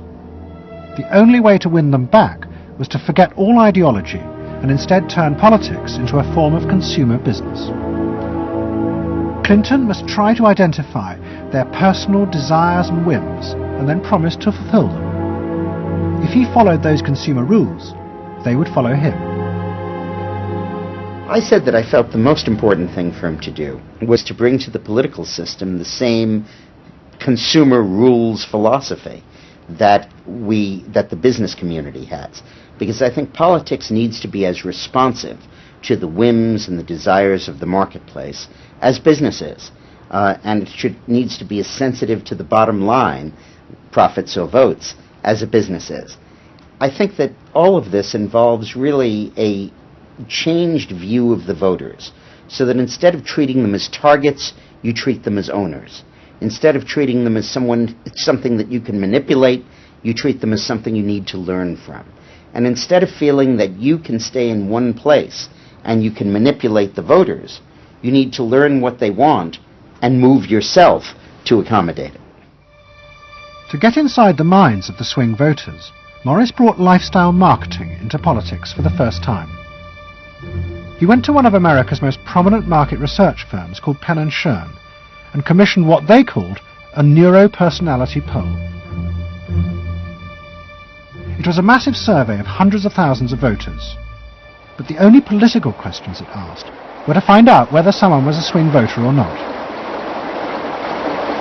All the other questions were intimate psychological ones, designed to see whether swing voters fell into identifiable psychological types. Well, we were asking people like, do you think you're the life of the party?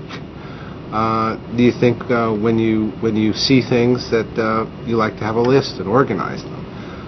Do you typically try to plan things ahead, or do you like to be more spontaneous?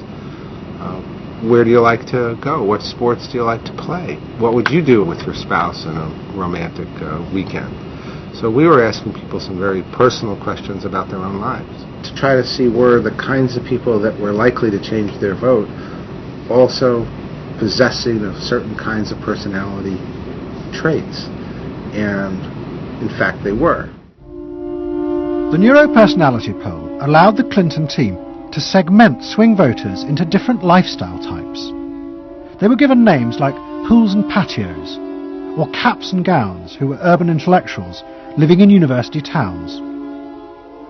From this, the team could identify ways in which they could make individuals feel more secure in their chosen lifestyles, just as business had learnt to do with products. Dick Morris called it small bore politics, tiny details of people's lives and personal anxieties which politics had never even thought about or noticed before, but which now had become the key to winning power. It was an America that focused on day-to-day practical concerns. Should I wear seatbelts? Should I stop smoking? Should I wear a school uniform? Is my neighborhood being protected? It was not so much a new individualism as the social order as we had known it had broken down. So we got into people's heads, understood their psychology about lifestyle, about values, what they thought was important, what issues they wanted politicians, and particularly the president, to address. And these issues proved to be very, very different from what the conventional wisdom had suggested. As the election campaign began, Clinton revealed Morris's new approach to a shocked White House. All traditional policies were to be dropped. Instead, he would concentrate exclusively on policies that targeted the worries of the swing voters. V-chips would be fitted into televisions to prevent children from watching pornography. And mobile phones would be fitted into school buses to make parents feel more secure. Dick Morris also persuaded the president to spend his leisure time in the same way as particular groups of swing voters. He sent Clinton on a hunting holiday, dressed in exactly the Gore-Tex outfits a group called Big Sky Families liked. The aim was to reflect swing voters' lifestyles back to them. The Liberals in Clinton's cabinet hated this approach. And I would say, well, Dick, why have a campaign?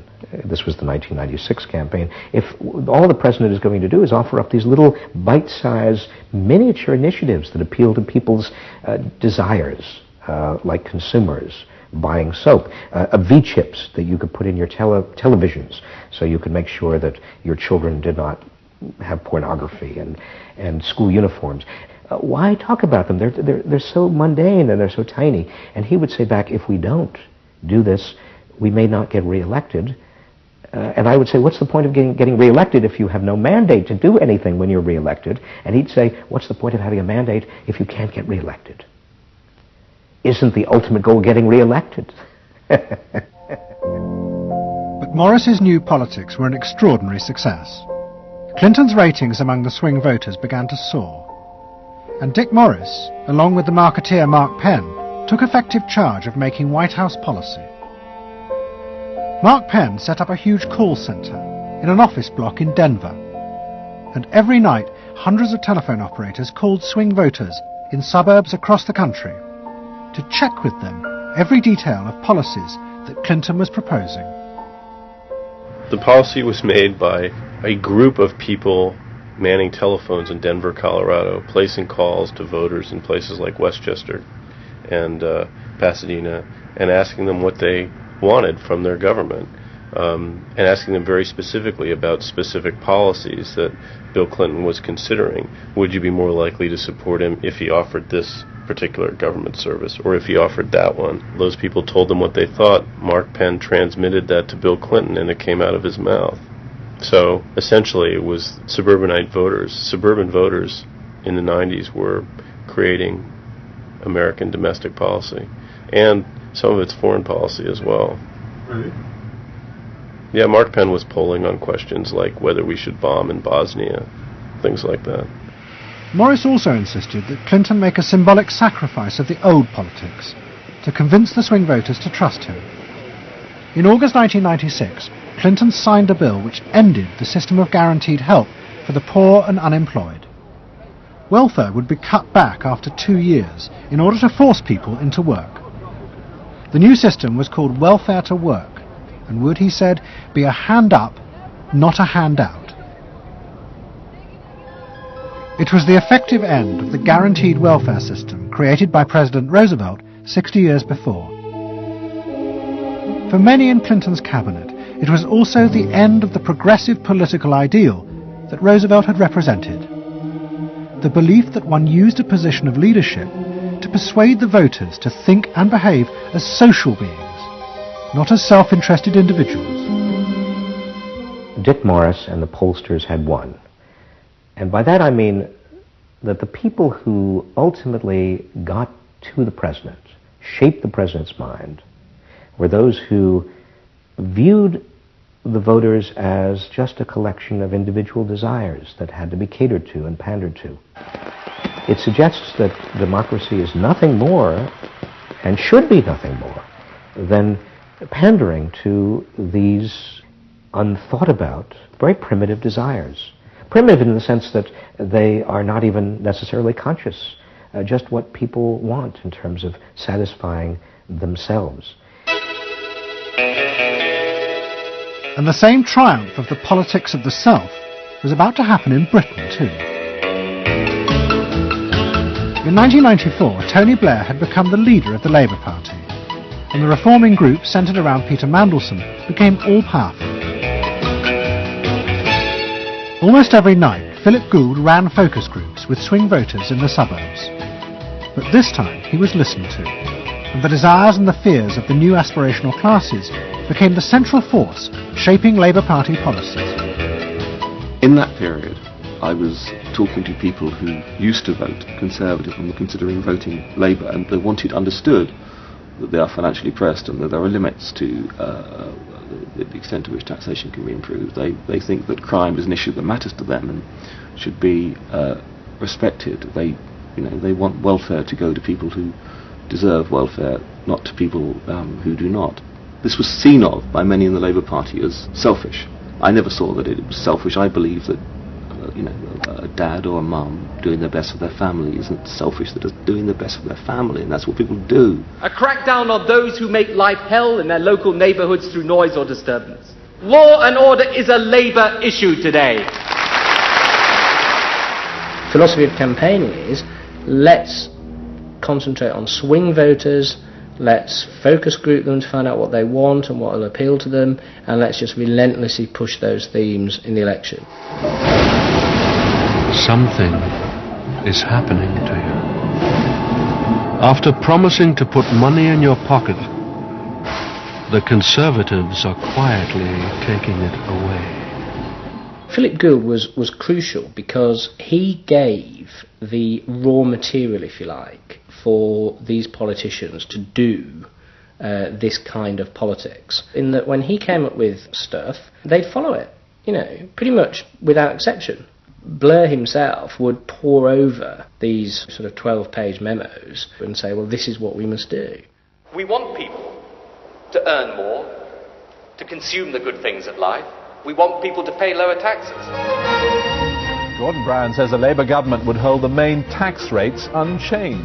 The Labour government will not increase the basic rate of tax. I want to make it clear that I will not increase tax.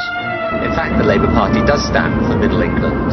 Those that aspire to do better, to get on in life, and be ambitious for themselves and their families will do better with Labour. Groups of 8 people drinking wine and nibbling, Cheerios, what they thought determined effectively everything that the Labour Party did.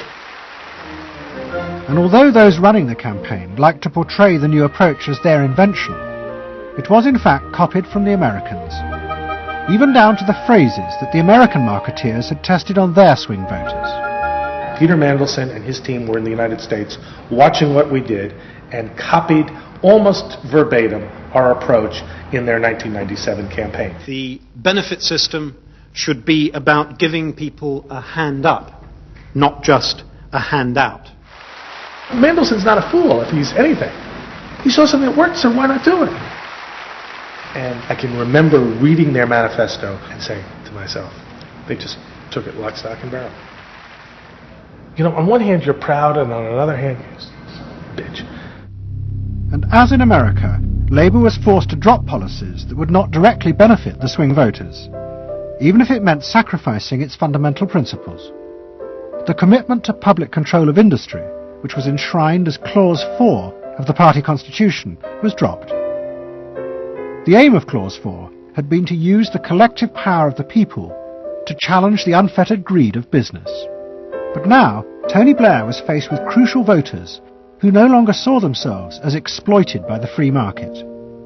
They saw themselves as individual consumers who were fulfilled and given identity by what business delivered them. The new Clause 4 promised not to control the free market, but to let it flourish.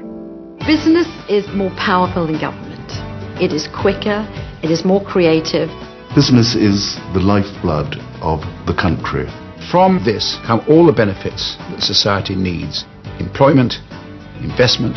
I think, frankly, there is only one party getting business right, and that's New Labour. What New Labour did suits people who exert power in society not through the political system, or not through the democratic political system. So it suits big business, and it suits entrenched interest, and it suits the status quo. Those three things, of course, just off the top of my head, being the things that the Labour Party is supposed to be, a counterforce to. What that means is big business get to carry on exerting their power behind the scenes, getting their way, because there's no countervailing pressure. Countervailing pressure isn't going to come from, 8 people sipping wine in Kettering. Here he goes, turning an awful lot of other blue seats red as well.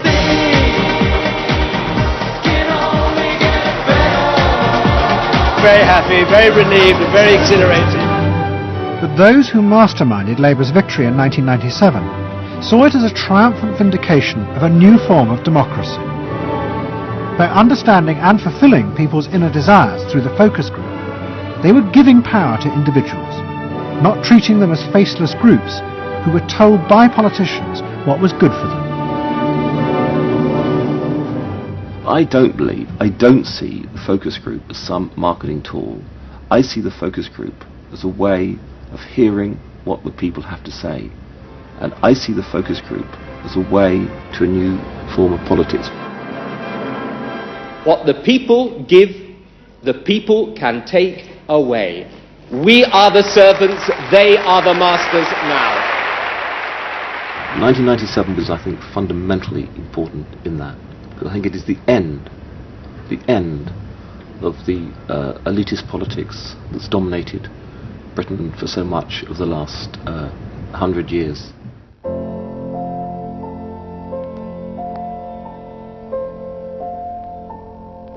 In 1939, Edward Bernays, Sigmund Freud's nephew, created a vision of a future world in which the consumer was king.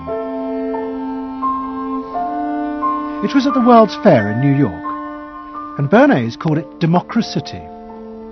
It was one of the earliest and most dramatic portrayals of a consumerist democracy, a society in which the needs and desires of individuals were read and fulfilled by business and the free market.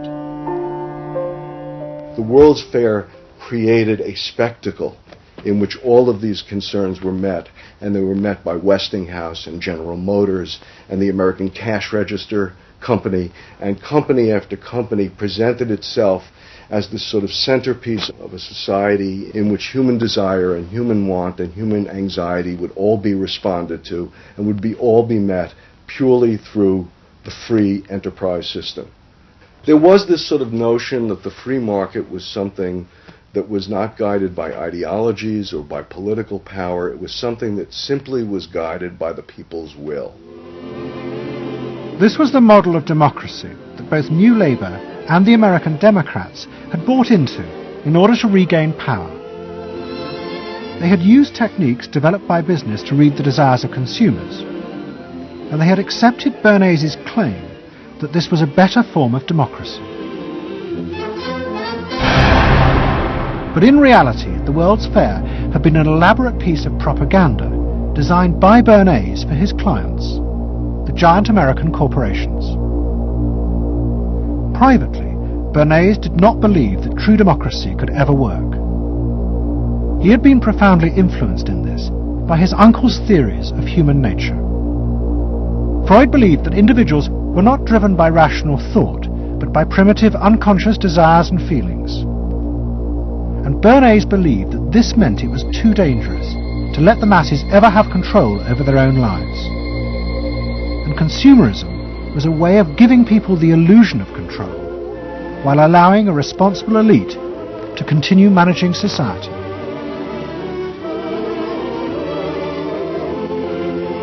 It It's not that the people are in charge, but that the people's desires are in charge.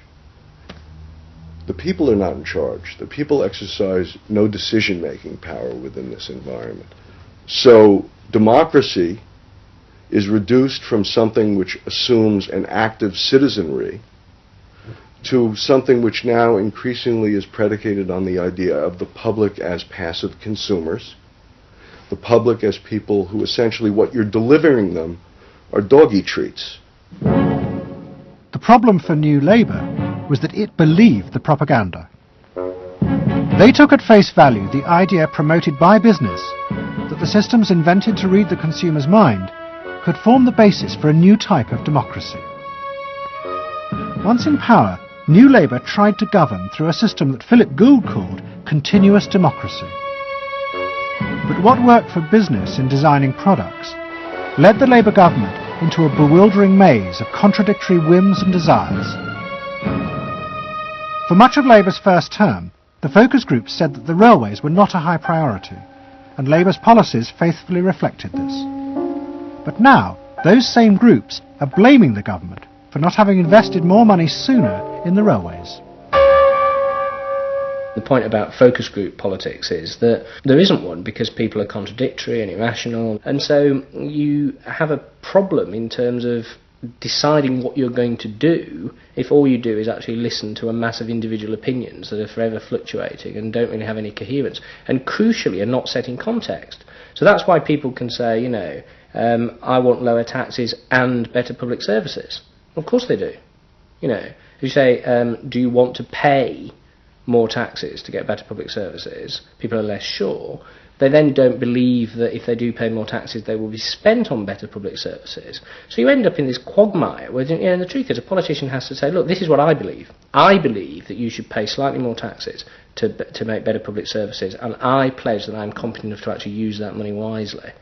Do you want that? Vote for me, yes or no.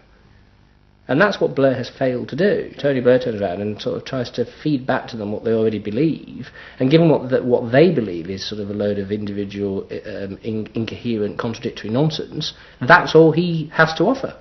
And then he wonders why people don't get him. You know, the answer they don't get him is because they're looking for someone to do something that they can't do themselves, which is actually come up with a coherent political opinion that they might have faith in. New Labour are faced with a dilemma. The system of consumer democracy that they have embraced has trapped them into a series of short-term and often contradictory policies.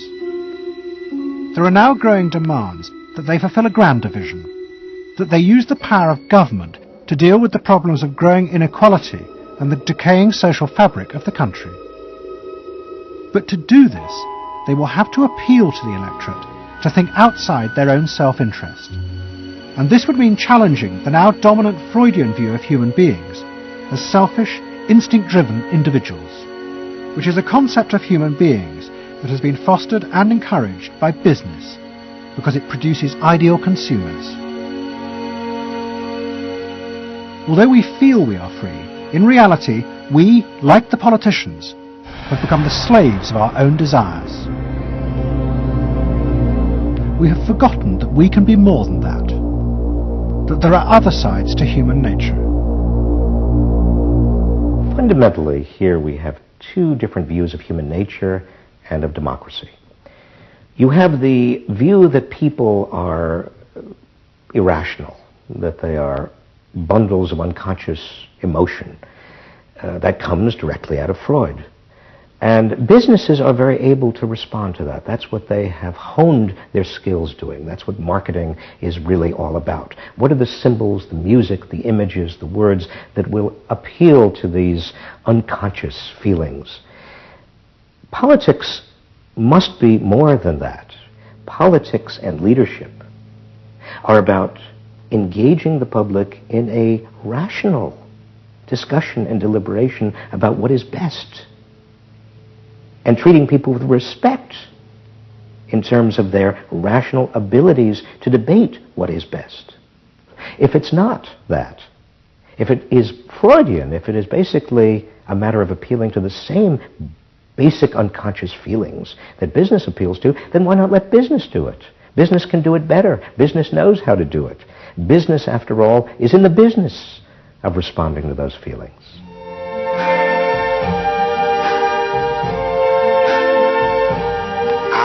see trees of green, red roses too. I see them bloom for me and you, and I think to myself, what a wonderful world.